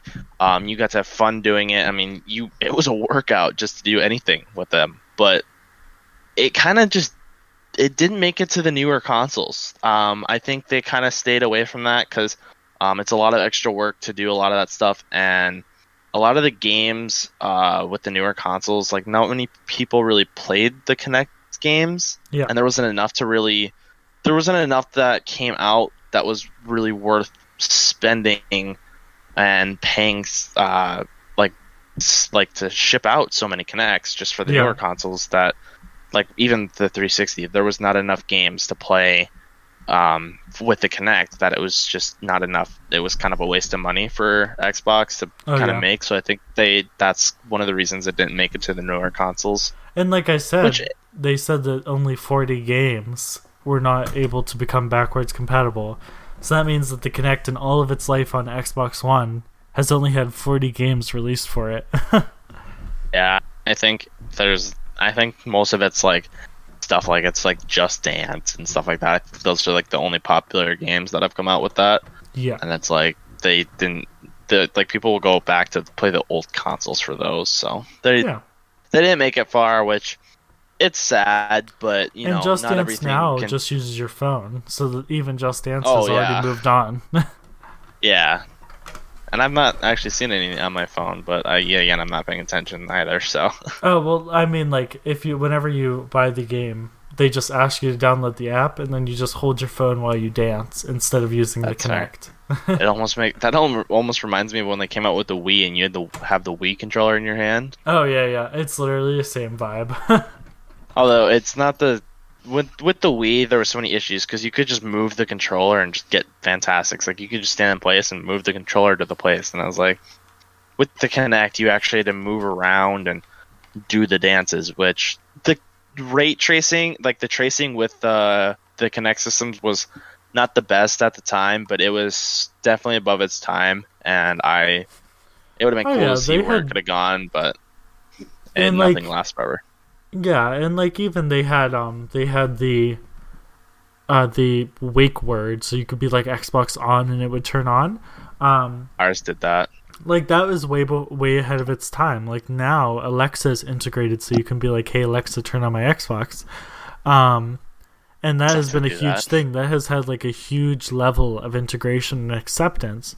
So it just shows they had a great idea there because the Xbox On is a perfect idea. It's a great way to do it. It is just that they implemented it through a hardware that nobody wants. Yeah. And even Because with like the Xbox One, they integrated like they have their own system. Like we have our like Google Homes or our Alexas now, and it's like at the time of the Xbox One, their version of that was like instead of having a Kinect, they had Cortana, which I I was think about to they've say, I completely think removed. Cortana only got one hardware development though, because I think Yeah, and she. I think they've completely removed it from all consoles, and they just don't use it anymore. Like they completely removed it, so it's not around anymore. Which it kind of Well, sucks because it's it is still on Windows 10, believe it or not. They still are developing it. It just isn't to the level of Siri, or Alexa, yeah. obviously. And I mean those are built into a little better than what Cortana was, but Yeah. I Even mean today, with Cortana still doesn't consoles even like keep punches listen with or Siri. properly. Yeah. Yeah, I feel like if they would have put more time into updating that, it could have been a great like assistant Oh yeah. on your console, which it would have been perfect to have, but they really didn't take it very far, which kind of sucks. But I feel like you can't do everything because they have to work on updating keeping their systems up to date and everything, making sure stuff doesn't keep bugging out. So Oh that's yeah. just one of the things that didn't make the cut, and I'm sure that caused a lot of issues on the Xbox One as well. So they just were like, let's just get rid of it. And So you know crazy side thing that I was just thinking of. You know what I hope Xbox somehow integrates in the future. Um, they already have Discord like integrated into Xbox because like now you can set it up so that your Discord will show that you're playing Xbox if you're playing Xbox. yeah, But I would love to see Discord integrated into Xbox Live. that'd be interesting. Yeah, I would love it. And I know that it's probably hard and Discord's an independent company, and so I don't want them to be acquired by Xbox for that to happen or anything. But if they could do it as two companies and just mutually agree that Discord is just kind of a part of Xbox, I would love that. yeah, and to be able to like have it built and like actually use it on your Xbox as well would Yeah, be. so you could like join Discord It voice chats would, on yeah. Xbox. It would be because it would be a game changer because not all times like sometimes people use it for on their phones and like well not everyone can really talk from their phones all the time and Yeah. sometimes they have their headsets and to be able to like play games with people and just use a Discord call is pretty handy. So And I think that's the thing is like that's the last thing the Discord needs because Discord is on your phone now. Discord is on your computer now. Discord is pretty much everywhere where you need it to be, except for if you're a console gamer, because then you can't listen to console audio and be on a Discord call because you have to choose which one you're doing. Because either you play games and don't hear the audio because you have another headset on your head that's connected to your computer on a Discord call, or you're listening to game audio but you can't hear anybody on the Discord because you can't put on two headsets at yeah, once. and I've actually run into that issue many times with our Discord calls. That's like I'm either like if I'm playing Minecraft on my Xbox or like any other game, like I'm on and I'm in a Discord call, well, I can't really use it on my PC, on my Xbox very well. So Yeah. And like that's the thing, and so that's why I feel like they should do it, is because especially if Xbox would get to it before PlayStation or PS4, which I would never. PlayStation is like the last person to integrate modern technology, so I'm sure they won't have to be fast to beat the Switch or Nintendo. But PlayStation, sometimes PlayStation can really get on the curb fast. So I really think Xbox should jump on that while they have that integrated, because PlayStation hasn't integrated Discord into their system yet either. So Xbox is already one step ahead of them. All they need to do is do the last stretch and just release an official app on Xbox. Just release the Discord app on Xbox. Yeah. It'd be nice. Oh, yeah. Anyway, back to our news stories now that we got off topic. We just have one final big news story that I'm excited about. One last thing. I want to take a step back to Among Us. Yeah. We didn't really talk about it. I just kind of pulled up the Xbox app on my computer. Yeah. So we talked about the new map and the release on the Nintendo Switch. We did not talk about they did release it for Xbox Game Pass on the PC. So you do have the option to play it on your PC through Xbox Game Pass for free. Yeah. We did not mention that. Yeah. That popped up. I pulled up the Xbox app on my computer, and that's the first thing that pops up. So it does. You do have the option to be able to play it on your PC via Game Pass. In case you haven't hopped on the train already on Steam. Yeah, I mean it is kind of nice because like if you don't have the money to pay $15 for it, because there's a lot of kids that like to play it, but they don't have that extra $15 for the game on the PC. Well, now they have a chance to get to play it. I was about to say, think about it this way too. Game Pass Ultimate is $15. So if you really want to buy it, then just buy Game Pass Ultimate. Now you have that plus 100 other games. Yeah, and I think it's kind of nice too because I don't know. I haven't tested how it runs. I might think do it kind that of tomorrow. vibes with Minecraft, where obviously the more powerful your PC is, the little bit better it runs. But ultimately, we'll have to test that unless out you have sometime. like a potato PC, you're probably going to be okay.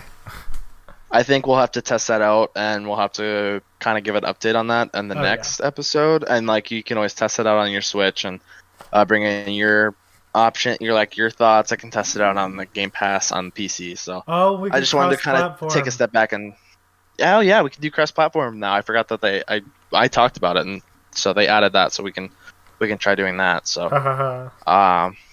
we'll have to test that out and see how it runs via cross-platform. Different via like Switch and PC through Game Pass. So we'll have to test that out and let you guys know in the next podcast episode. So we'll have to catch up with that. Oh yeah, and that'll be super fun. So yeah, finally the last news story, one that I know you're more excited about, so I'll let you lead the charge a little bit on this one. But we definitely do need to play this game too, because I haven't revisited this game in a while. And I have started playing it again recently, which is I love it. I've always loved it. It's always been a favorite, even from back in the old ones before there was even online available. Oh my gosh. And that game is GTA 5. They have a new Cayo I don't know how to say it. Pericchio Heights. They have a new cool heist. I love how you put height on the I think it's the Heights heist. News. Is it? I don't remember. I think so. Let me check. I'm checking too. No, it's just everywhere I see it, just Cayo Perico or Pericchio heist. So it doesn't add the height. And adding height, I don't think it would be called height either because of the way it's set up. Heist. Yeah, never mind. You go. Yeah, because it goes into like you go into a submarine. Like, there's not a lot of stuff you do, like in helicopters or anything. So, but the new. But this one's so exciting. The one point that I wanted to like pull that you said earlier was just that. Before I let you go on your whole fantic about this and how excited you are. I just wanted to say, like, as a developer person, like, I am obviously really into development and the technical side of gaming. GTA 5 is one of those staples that I hope sticks around for a while longer. Only because we mentioned earlier when we were talking before the podcast, this game has actually been on the Xbox 360, the Xbox One, and they have cross-platform play right now to the Xbox Series X. But I'm sure very soon it will be optimized for Series X so that you'll have real lighting and even more better graphics. But it really is amazing. Now, we were talking earlier, I don't think that they support the Xbox 360 anymore, which is sad. So they quit sending updates with some of the newer heists. Obviously they don't have like the Diamond Casino. They don't have, I don't remember what heist they quit updating it up. Which after. I wonder how they do the servers then, because they have to have like a dedicated server just for 360 players then. Or just for like PS3 and 360. Yeah, so with that, you kind of forgot to mention, so it has been across 3 different generations. It has been out for a long time, so the game has been out since 2013. GTA 5 has been around for 7 years, which is coming on 8, so it's pretty crazy.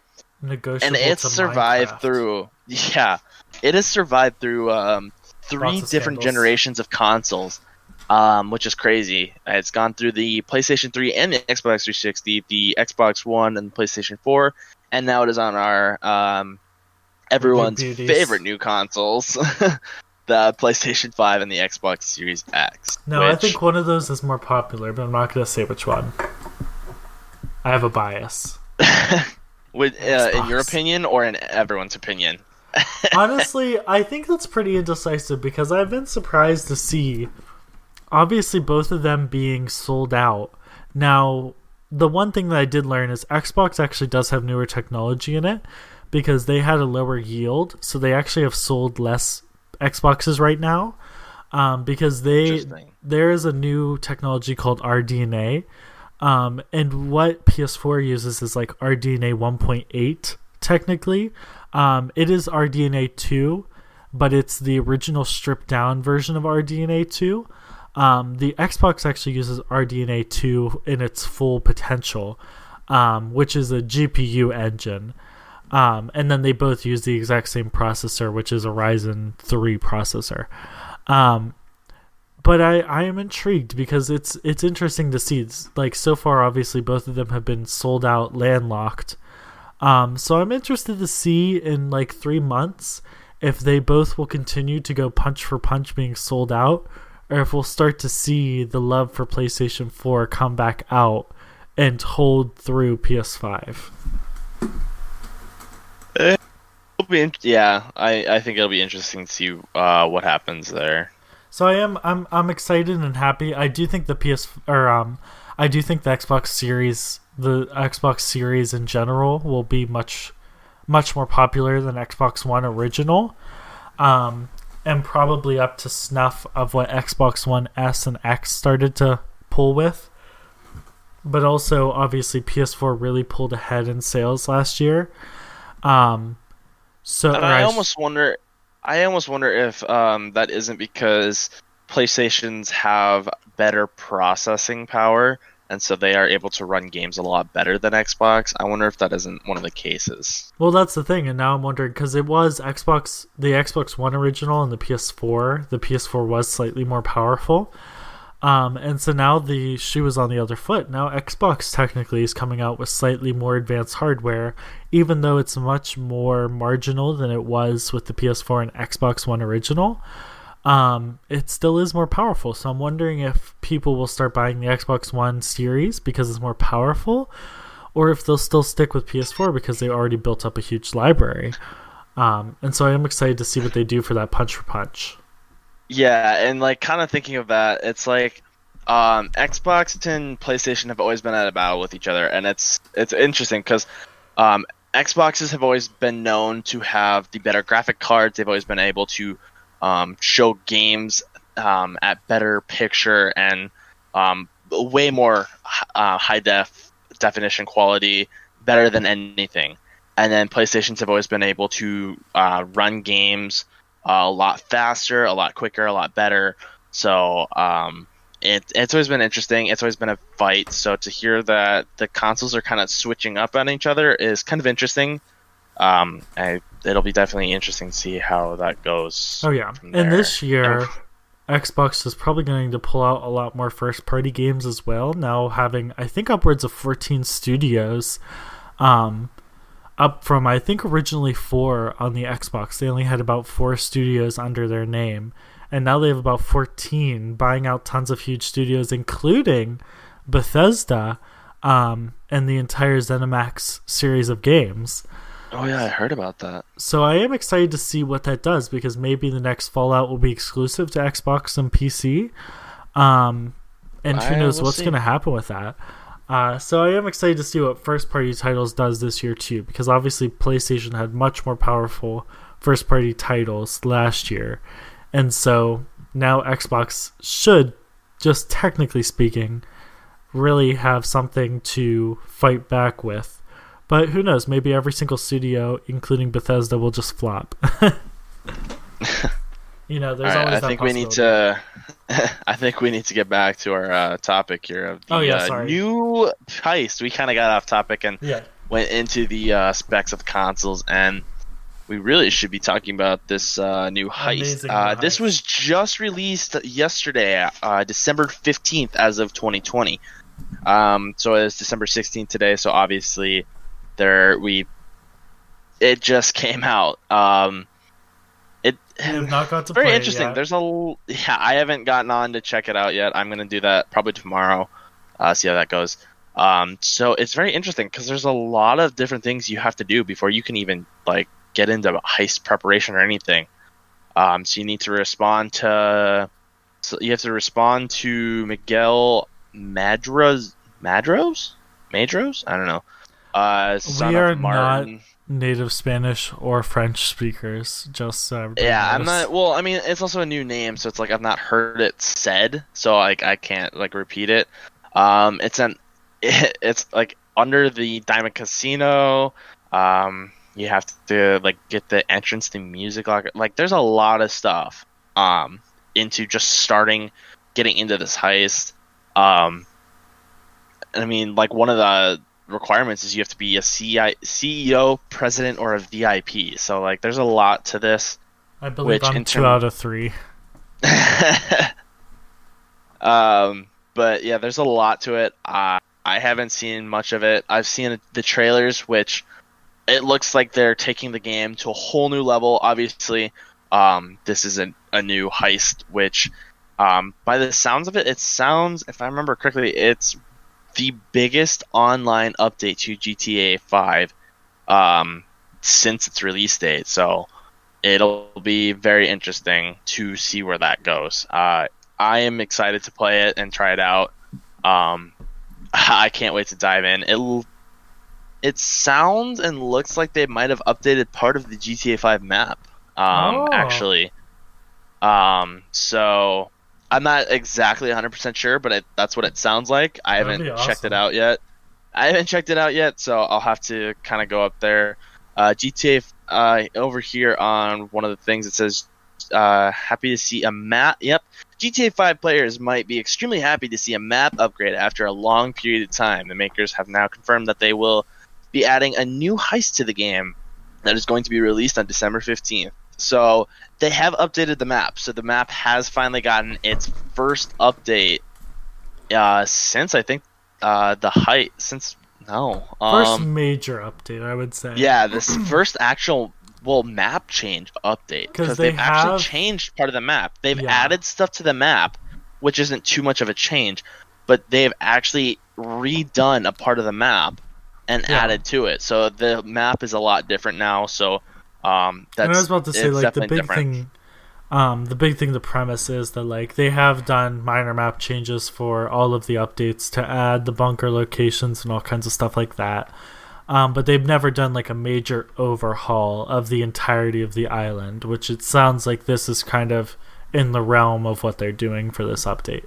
Yeah, they've always just added stuff to the map, but with this update, the new heist, they've completely changed a part of the map layout. They've changed the map, the way it looks. So there's a part of the map that you guys will definitely have to go and check out. This will definitely be a thing we review. Yeah, this will be a thing for next week, where get to check it out and everything. The payout for this heist is just over $1 million, so it's not a very big payout, but I think you'll probably get a little bit more. I think you'll get a lot more than that with going throughout the missions and everything. Oh, yeah. I think that's definitely a guarantee, but the end payout is around $1 million. Is just over $1 million. Also, it's so crazy to think Christmas is coming up next week. Yeah. Like, the next time that you guys listen to this podcast, it's going to be Christmas after this episode. The next episode will be released on Christmas. Is it going to be out on Christmas or after Christmas? Because it would be that Friday, and I think Christmas is on Friday. Yeah, Christmas Day would be that Friday because we'll be that's so crazy. The 23rd. You guys will hear this podcast after Santa came into your house and dropped off presents. What the heck? Well, you'll hear the first episode. Oh yeah, you'll hear this episode before that. Yeah, you'll hear this one, and then the next one will be out, and we'll have time to kind of check out some of the stuff. That's crazy. Check out some of these games. Wow, they're gonna be like, oh my god, these people are so behind. They're doing the new GTA update while I'm in Cyberpunk falling through the floor. Yeah. They're doing the GTA 5 update, and I've already completed the heist. Like, wow, these guys are way behind. Well, it just came out yesterday. There is no way. Some people that actually complete heists in like an entire day, I want that kind of energy. Oh, I do too, but it's like you have to be playing for a long time. Those people literally have to be on all day out for years. Oh yeah, no and kidding. You have to like have all the money ready prior to. Like you have to have done so much prep to be able to do it in a single day. Oh yeah, and like you have to have like the right crew to do it with, because if you're just doing it with a bunch of random people, chances are you're gonna get a lot of issues. Oh yeah, people either leaving or like screwing over or screwing up a lot. So crazy. If you get the right heist crew, you're definitely golden. So we should we should bring together all of our crew. I'll buy them all versions of GTA 5. And we bring the Minecraft SMP to GTA. I know quite a lot of people that I know have GTA 5. So I think Minecraft SMP beats GTA. That's our goal. The Minecraft SMP group is now in GTA 5. Yeah, we came into GTA and now we own the whole thing. That's so crazy. People are still trying to do a whole GTA 6 thing, and it's like there's not going to be GTA 6 for a while. Yeah, like, I'm intrigued what this means for GTA 6. I wonder if this was their last big thing, and now they're just going to keep the map up to date and just try to do fun stuff. Or, since they went through so much trouble of redesigning the map a bit, I wonder if this means that GTA 5 is probably going to exist for this console generation, and maybe GTA 6 will finally be on the next console generation. There's no actual guaranteed word on GTA 6. People have been trying to push that for the last 6 years. Well, yeah, that too. Maybe GTA 5 is just the last GTA and it's all over. That's always a possibility. Which, I mean, they've put so much, and I mean, we also forgot to talk about they did add on to the storyline. So now GTA 5 storyline has gotten a bit of an extension. And I guess they brought a character from GTA 4, so also for some of you old people, I shouldn't say old people, for some of you originals that liked GTA 4 as well, now you get a little bit of an update to what happened officially in the GTA universe at the end of GTA 4.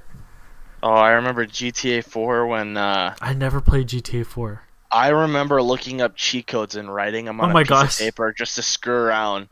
I always had the buzzard cheat. I had that one memorized just to play around, just to screw around. It was the most fun thing.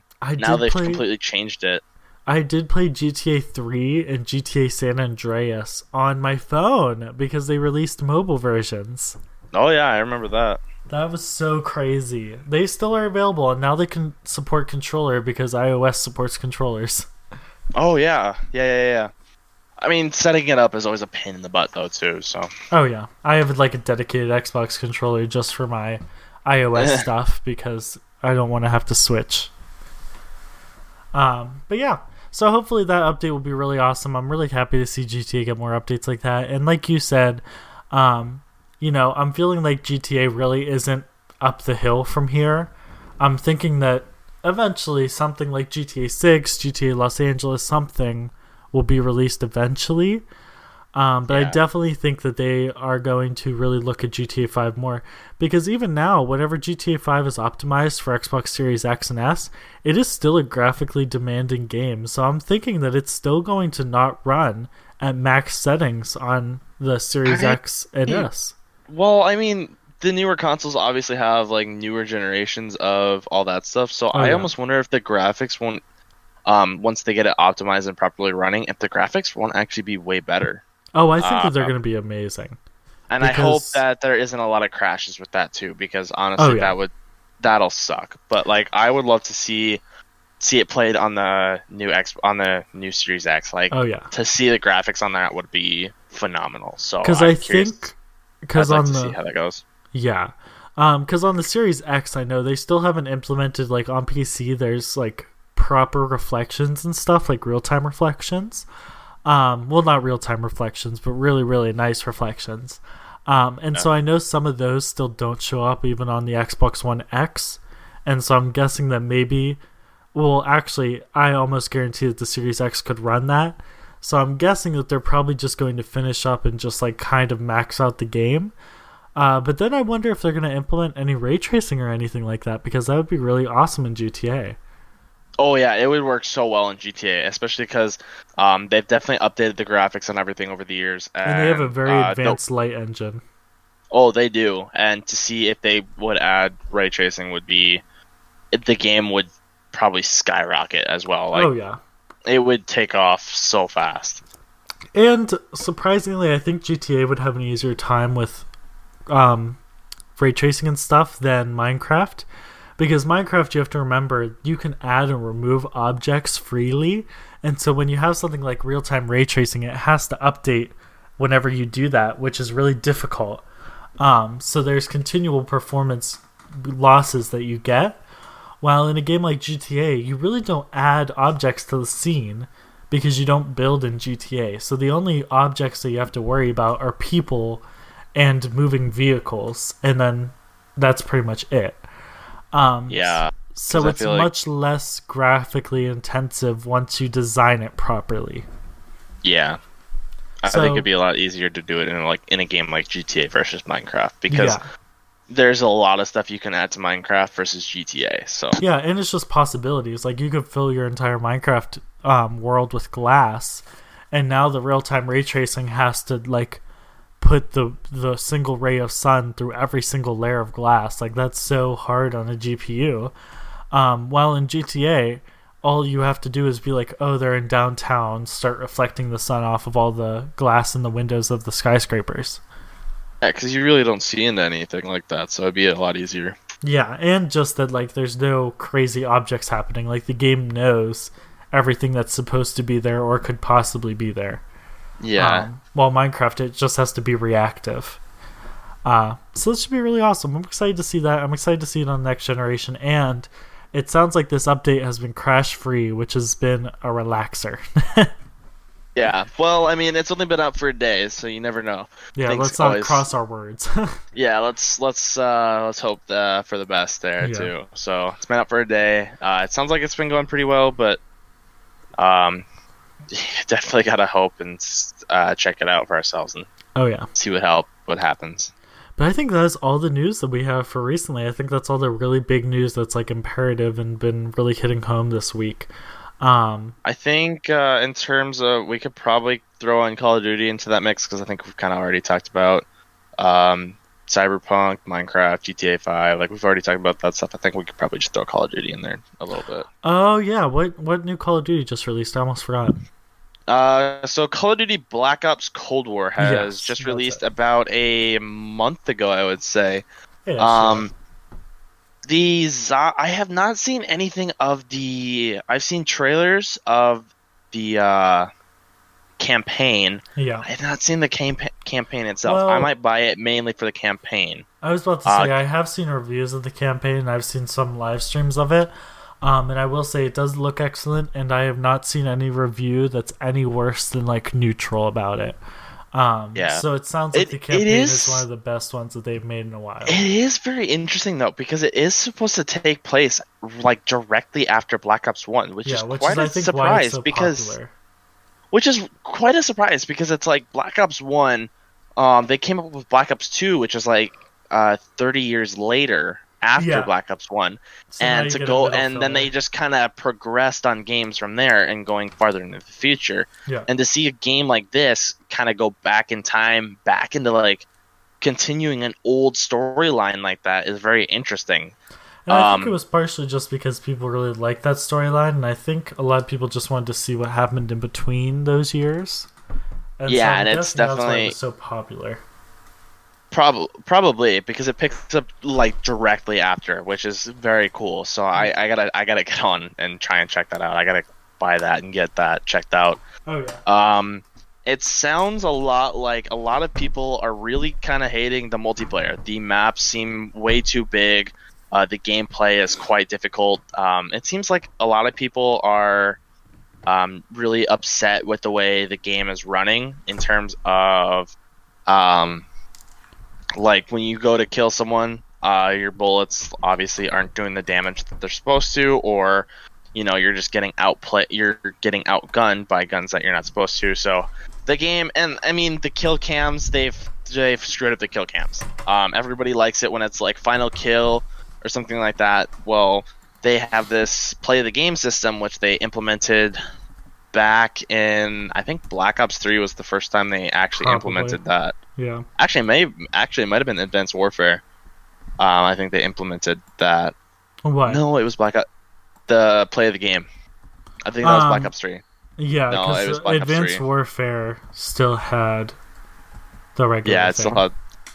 But they implemented it back in Black Ops 3. But it seems like that's all you can get. It's always play of the game in this, so there's no final kill, which a lot of people are really upset about that. Obviously, I don't think they're going to change it. It's definitely a lot better when it's like you get an actual play of the game. Like someone gets like a quadruple kill. Well, it's showing a play of the game of a guy getting one kill. It's a headshot, and then he runs around for 2 minutes and then gets another kill 2 minutes later. And it's like, well, that was just a waste of a kill cam. Like this guy gets a quadruple kill with a Molotov or something, and it's like this other guy gets a kill with a pistol and it's a headshot. It's like the play of the game system is very broken. Or Yeah, it's it's like very odd. Just doesn't and it seem gives correct to what would be awesome to see. yeah, and it's like they don't have final kill, and it's like a lot of times the final kill is probably the best thing to watch. It's sometimes the funniest thing to watch. Well, they give you play of the game, and it's like you don't even get to see it again. So it's really screwed up a lot. They've really screwed up with that in terms of kill cams. The gameplay it's running amazingly, but a lot of people are not happy with the way some of the guns are working, and terms like that. So it's tough to see. A lot of people are really hating the multiplayer. A lot of people have started going back to Modern Warfare to play multiplayer, which kind of sucks because it's taking away from that. But they just got to work on fixing some of their stuff. Oh yeah. But zombies, I will say, has skyrocketed in views. I've seen a lot. I've seen only the starter map that you get with the game. That's Oh, all yeah. I've seen, and it is by far one of the most popular maps that has ever come out for Call of Duty. I've The way heard the nothing but game, good things about it. yeah, no, it is amazing, and people. There have been a few bugs, but I mean, they're funny glitches I where was like about to say they're the like things that you characters. can't really control. Yeah, they're like things where it's like it's not going to affect the game at all. It's like on other people's screens, it's like the arms glitch back in like World at War where you could look straight up and run and your character just looked really stupid. It's just like like small little glitches like that. It's just it's just like video glitches that don't affect the game at all. If they're not bugging the game out at all, but the gameplay is amazing. They've added so much to do. There's a lot of different missions and different ways you can go about it. So to see them implement it is amazing, and the fact that the zombies now have a health bar makes Oh it a lot more yeah, interesting because I love you can seeing definitely that. tell if like you have a How crawler, much how damage close you're it is to doing. dying. Yeah, Yeah, or like how like you can test out how much damage your weapon does, yeah, or like how close, like if you make a crawler, like yeah. obviously I they love bleed out and that. die over time. Yeah, You can finally see how much health it has left and how much time you have before it's actually going to die. yeah, So the fact that all that's implemented has is phenomenal, and yeah. I Lots of can't people wait to thought that see was what other weird at maps there are. first. Lots of people I It saw is, thought that was kind of weird at yeah. first, and then like give it a week, everybody was like, "Never mind, I absolutely love this. This was a great idea." Well, I mean, it's a new concept because we've seen Call of Duty multiplayer games have that in the past. They've had similar things to that, but we've never seen it where zombies have health bars, Yeah, which is a completely different turnaround, and it caught people off guard because yeah. I they think it's awesome nobody knew though. about it. Yeah, That's the funny thing. When they were teasing and putting out teaser trailers, they didn't put out any teaser trailers about the yeah. I was about to zombies. say I didn't think I saw anything about They like didn't zombies or they new didn't put out integration. they yeah, they didn't put out any teaser trailers about zombies because they wanted to keep it as secretive as possible because Aw, they really went out they wanted to make it extra special, and they yeah, definitely have. The map, the layout, everything that happens, it's amazing. And it's like the way things work, it's like you have to get to an exfil site, and it's like if you don't kill all the zombies in time, which I have heard that there are some bugs in when it comes to that, oh yeah, because you have to kill a certain amount of zombies before you can get to the exfil site, yeah. and there seems to be a glitch right now where you can't find the last zombie. Oh, that's so And so odd. it prevents, yeah. So like when the timer runs out, well, you can't kill the last zombie because it doesn't pop up. Yeah, Pierre. And so it really screws you over because, well, the helicopter gets shot down and you die and lose because you can't win with the last zombie glitching out like that. So Yeah. that's a bug that they're definitely gonna have to fix. It doesn't happen all the time, but it is very common. But otherwise, it's very interesting to see how well this zombies is done and how well it's taken off. Oh yeah. And the only thing that I do want to mention, um, I've been the bearer of bad news for this episode, but I just feel like I should mention this. The one thing that has always annoyed me, and I just looked up just to check, and it still is true, is that Call of Duty is one of the only games in the entire universe that still denies to put everything on dedicated servers. Now, with the last few Call of Duties, they've had a mixed server specialty. So some game modes will dedicate to player gaming. And then some games, because they're really intensive or have a lot of people, will be on dedicated servers. So they did that same strategy with Call of Duty Black Ops Cold War. But apparently, the Cold War dedicated servers are set to 20 kilohertz, which is bad. Because Yeah, how kilohertz works is dependent on how many hertz there is, that's how many times the client gets updated on what's happening on the server. So most games suggest for just any run-of-the-mill game that you have it at 50 kilohertz because that's enough updates that most hardware would not have any noticeable lag or anything from that. But for first-person shooters, some places like or Battlefield and other places like that have pushed the envelope of upwards of 100 kilohertz because first-person shooters are really intensive, and whenever you get into the professional league, a millisecond could be the difference between your team winning and losing. And so they've been really pushing for the dedicated servers to be much more responsive, and so that was very disappointing. And then obviously some game modes are still player to player, which has existed since Xbox 360 and PS3. And that means that whoever creates the match first, hosts the entire match on their console. yeah, that they need to fix that because that causes a lot of lag issues and it So many screws over a lot problems. of people. Like Yes. I saw it a lot on an Xbox 360. Like I'd have great internet and I'm playing on against someone from like China or something who gets Yeah. terrible internet, and well, what am I doing? I'm lagging around the map. I Or can't I was even about to pull the say, it's trigger not half the even. time. So it was so bugged out. Like Yeah. they need to fix that. Like especially with cross platform now. Yeah. Like that is a big thing that needs to be like updated. Like you can't have a 360 and a PlayStation and it's running off of like one or the other. Yeah. Because that's just going to cause a lot of issues because of the way that the different consoles run. And I was about to say, so it's honestly not even like Wi-Fi ability. It's just that you never know who you're going to be matched made with. And so if you live in, let's say you live in Pennsylvania, and then somebody else lives in, Ecuador or China or somewhere else like that, then the physical time that the internet takes to travel from your location to their location is just so long that both of you could have like gigabit ethernets on your console, and there's still just too much physical distance for the latency to not be really, really bad. And so it's not even about Wi-Fi anymore. It's honestly just that like that's just not a legitimate way to run a game. Yeah, and they really should update that. I mean, Call of Duty, like they don't make any money. Yeah, like Treyarch and all that, like they make way more money in like selling one COD game than they expect. And I feel like they could definitely put some of that money towards better servers and stuff like that. It would run the they're game not much a poor better. company.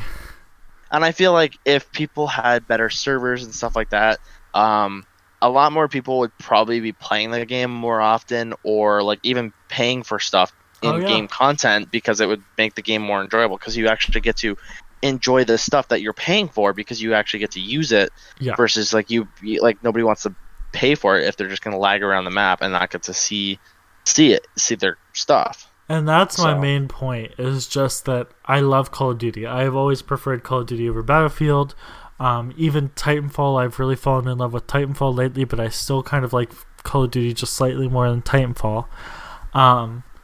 But one of the reasons that I always have a reason to hate them is because of this, because, the technology has gotten better. I don't notice as much lag on Call of Duty servers and all this other stuff. Like, it has gotten a lot better player-to-player gaming. But at the end of the day, Microsoft Azure, Amazon Web Services, Google Web Services, like, there are so many giant server hosts that literally let you run servers with cents on the dime. And so you are capable. I could run a Call of Duty server. I could probably get the entire Call of Duty server farm running myself, being a poor college student that's in debt. So if a giant company like Treyarch is telling me that they don't have enough money for dedicated servers, I just really do not believe that. Yeah, and I think they just really don't want to put it towards them. Yeah, I just really think it's laziness. Yeah. Which, I mean, they've been making Call of Duty games for like 2 decades now. A very, very long time. Yeah, it's been about 2 decades, if not like slightly more. Yeah. And so it's like they really need to finally hop on the train and be like, yeah, they have enough money. They've rebuilt their engines for each game series like 2 or 3 times. And so they've had plenty of opportunity to integrate really nice server software into their game engines and stuff.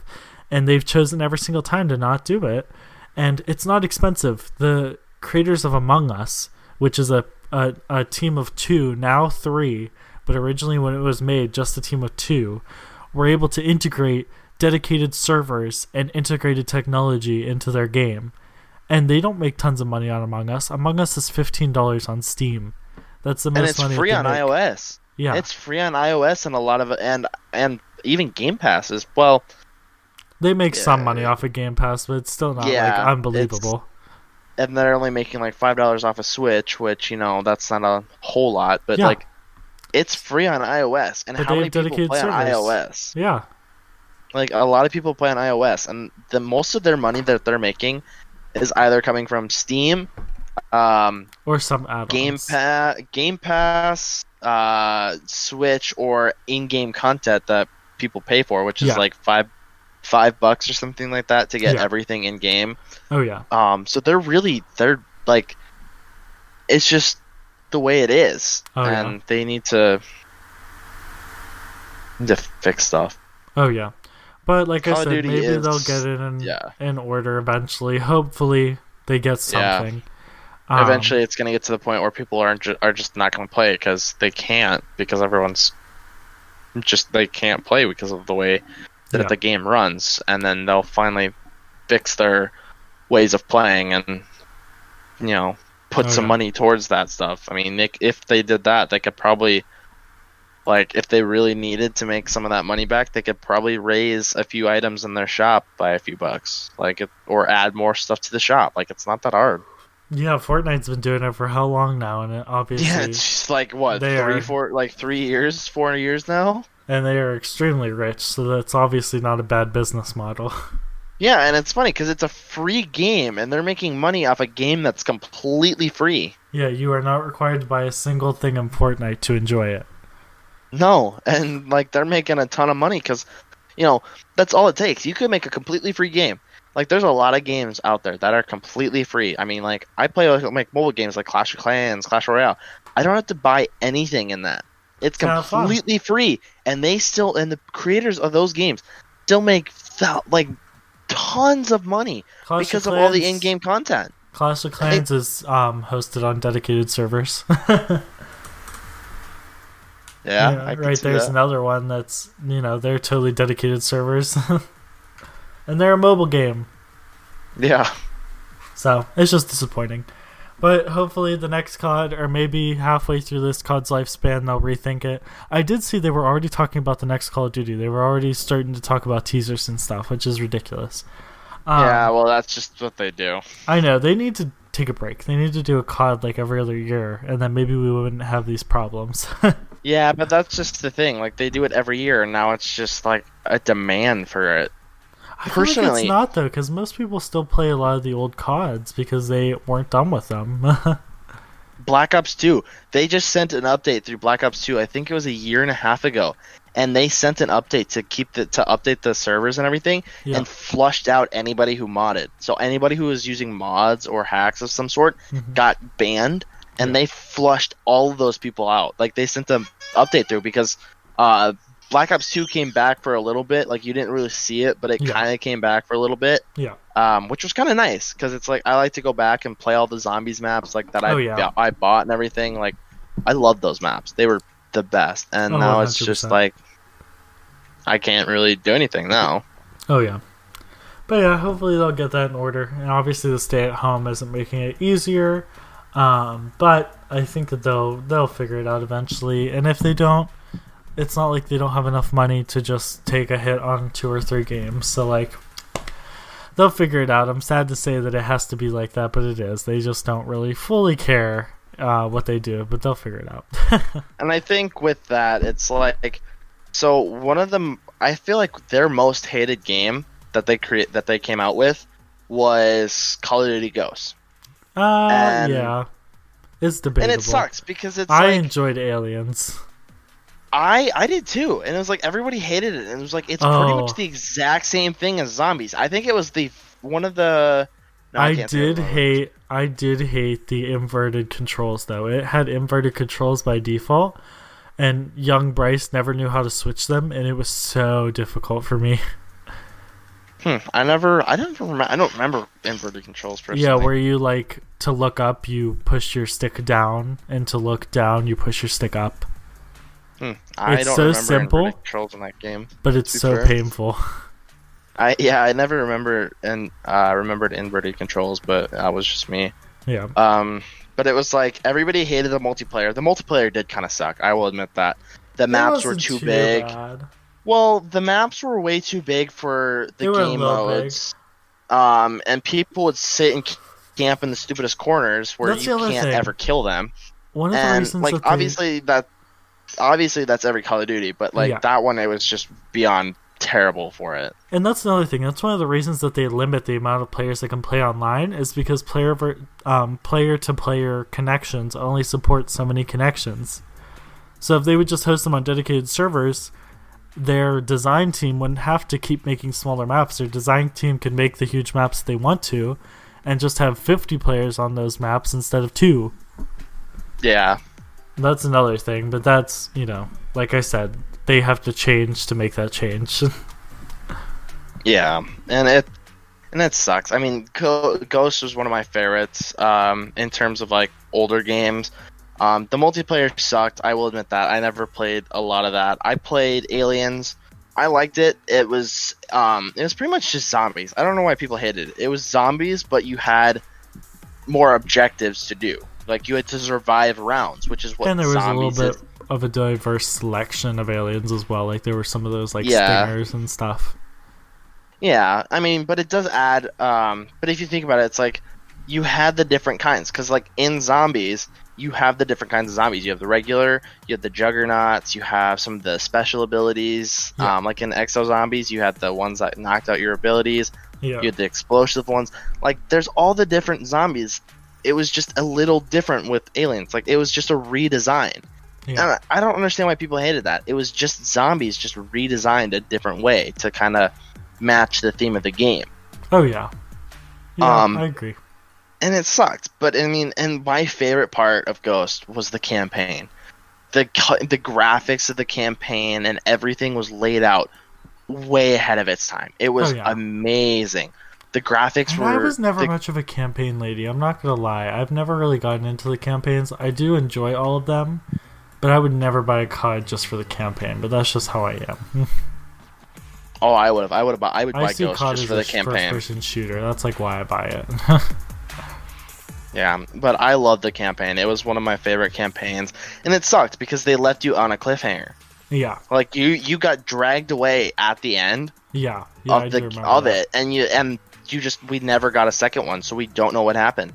And that really upsets me because the COD community kind of took that away, and they wouldn't let us have that second one to see where it led. Yeah. Everyone hated the game so much because of the multiplayer. I wouldn't say community, the COD development team.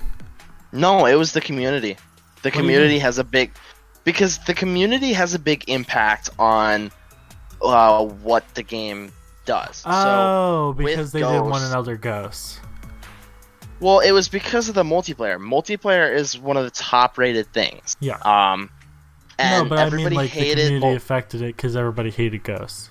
Yeah, if everyone hated it, like it didn't get a lot. Like a lot of people didn't even play it. A lot of people went and played the older version. Yeah. So it didn't get a lot of playing time. I feel like a lot of people played it for the campaign. Oh yeah. And that was it. And the people that played it for like the aliens, like they were the people that didn't mind. It was something new, something different that they wanted to try. Well, people hated that, so they never continued doing that. Yeah. Well, go look at Infinite Warfare. Look at the zombies there. Infinite Warfare had the so same different thing though. Like that's why I don't think they ever followed up with Infinite Warfare because everybody hated that there was like so many technology zombies and you could fly around and stuff, and they just hated that. Infinite Warfare was one of those loved games Infinite Warfare. I love the zombies. I hate the multiplayer. I loved the campaign, everything. I think the multiplayer. I don't remember much of the campaign. I think why the campaign was horrible. I do remember that. I think the campaign was probably one of those ones where it's like it's a one-time series thing, and that's it. Like it was meant to be. Well, just I think it was game. a minor continuation, but I remember it not being a big deal. But I feel like the reason I loved Advanced Warfare was only because it's a lot like Titanfall, and like there's a lot of verticality. That's the problem. Is like with how it is, like the war games, you always have like grounds on fighting, like that's never changed. And so it was nice to have another game that like changed it up and tried something different. But obviously people don't like when you do that all the time, and so I think that's why Advanced Warfare really failed. Well, Advanced Warfare was more popular. The campaign was definitely like Advanced Warfare was just a one and done kind of thing because the series like that one was like you complete the campaign and like that was it. Like there was no like real way that there's gonna be a continuation after that one. But Infinite Warfare, I'm trying to remember Infinite Warfare. I'm looking into it a little bit. The Infinite Warfare campaign sucked. Well, I shouldn't say it sucked. It just definitely there's been. It wasn't the best. It wasn't the best. Better ones. But they're zombies. It's like people hated. Oh, it was released in 2016. It wasn't even that long ago. No, some of these are pretty new and like yeah. But it's like Infinite Warfare had a zombies where it's like one of the maps is you're just killing like zombie dogs, which is the exact same thing as pretty much. It was pretty much just a remake of Ghost, yet people would play it and love that, yet they hated Ghost, which makes no sense because the same people that hated Ghost for the fact of extinction didn't mind that map, which kind of makes me mad. And then and it's like, oh, they added in so many other things. Well, yeah, go back and look at Infinite Warfare. Look at the maps they had. There's the zombies in Spaceland, the first map you play. They added aliens and stuff, like all these random extra things, like clowns and all sorts of stuff that come and like attack you. And it's like, how is it that is any different than the Extinction game mode? Yeah, like they're pretty much, Extinction was pretty much like you're just shooting, like it's pretty much just like dog rounds all the time. How is that any different than what they implemented there? And it was just, they screwed it up, and like people screwed up with that, and because of it, like we're not getting a second Ghost, and that's just that's like it's like a movie that's just not going to get its continuation. Yeah, it does really suck, and it was just hard for the entire series. And like I said, Infinite Warfare fell to the same fate. It's just Call of Duty just has a rough time. It's always the community. The community has a massive impact on what comes next. See, I feel like it's the developers have to give it some love too, because like in the case of Infinite Warfare, they just chose to kind of like let the campaign fall to the wayside, make zombies really cool, but then they don't push. Like after hearing one bad thing from the community, they don't push on. Well, I think with Infinite Warfare, a lot of, because multiplayer, the online multiplayer PvP stuff is always the most popular. Yeah. So with that, it was too technologically advanced, and people hated that. Like Black Ops 3 was kind of like, yeah, we're getting there. We enjoyed it because it was fun. Everyone loved Black Ops 3. But Advanced Warfare took a step way too far. And so that's why the next year, the next game to come out after Advanced Warfare, or Infinite Warfare, not Advanced Warfare, after Infinite Warfare was World War II, to take a step back and go from technology advancement to older technology. And that's why World War II and some of the games pulling back from all that advanced technology have started to become more popular again, because the advanced technology kind of ruined the game and the way you played, because they added all these extra random things that just kind of took away from the original Call of Duty that everyone loved. And to take a step back, like with World War II, what was the one they came out with after that? It was well, they had Modern Warfare Remastered that came out with Infinite. Yeah, but there's like the new Modern Warfare, which I think is the one that came after. I believe, I could be wrong. I think there's one I'm probably missing.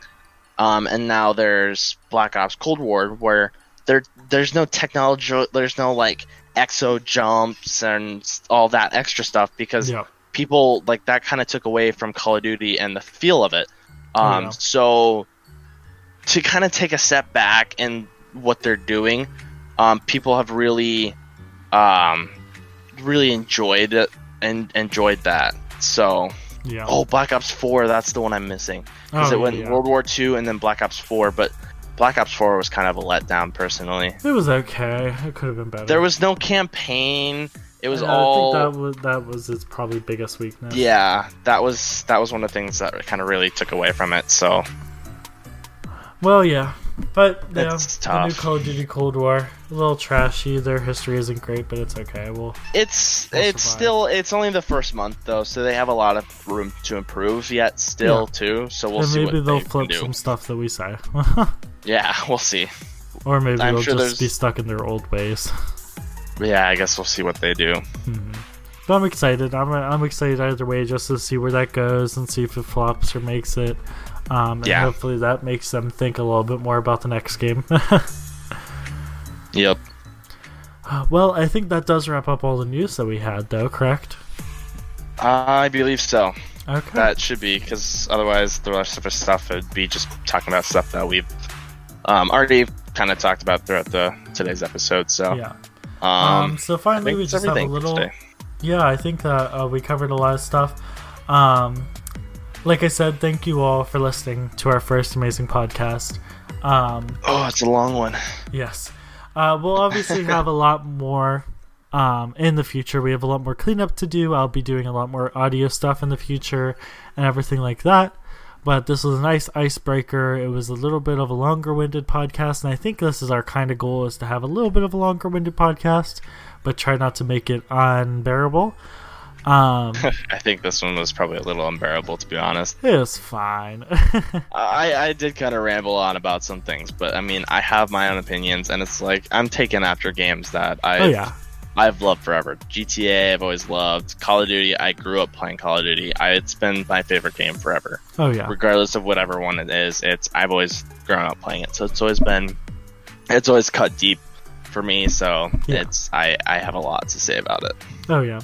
But yeah, so I hope that you all enjoyed. If you want to see more podcasts like this, you're always welcome to come to my Twitter, my YouTube, Trevor's YouTube, Twitter, everything. Well, actually, Trevor doesn't have Twitter, but we'll get him. Yeah, I on do. That. Oh, never mind, he does.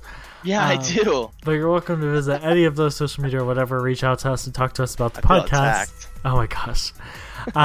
And in the future, we'll of course do more with this podcast, more with our Minecraft series, and we'll have tons of updates for you every single week. So thank you guys for watching. Please subscribe to the podcast, like us, and give us a good rating on all your podcast apps. And definitely check back this time Friday next week. And until next time, I will see you guys later. Trevor, got anything else to add? Take care, guys. See y'all later. Bye. Bye.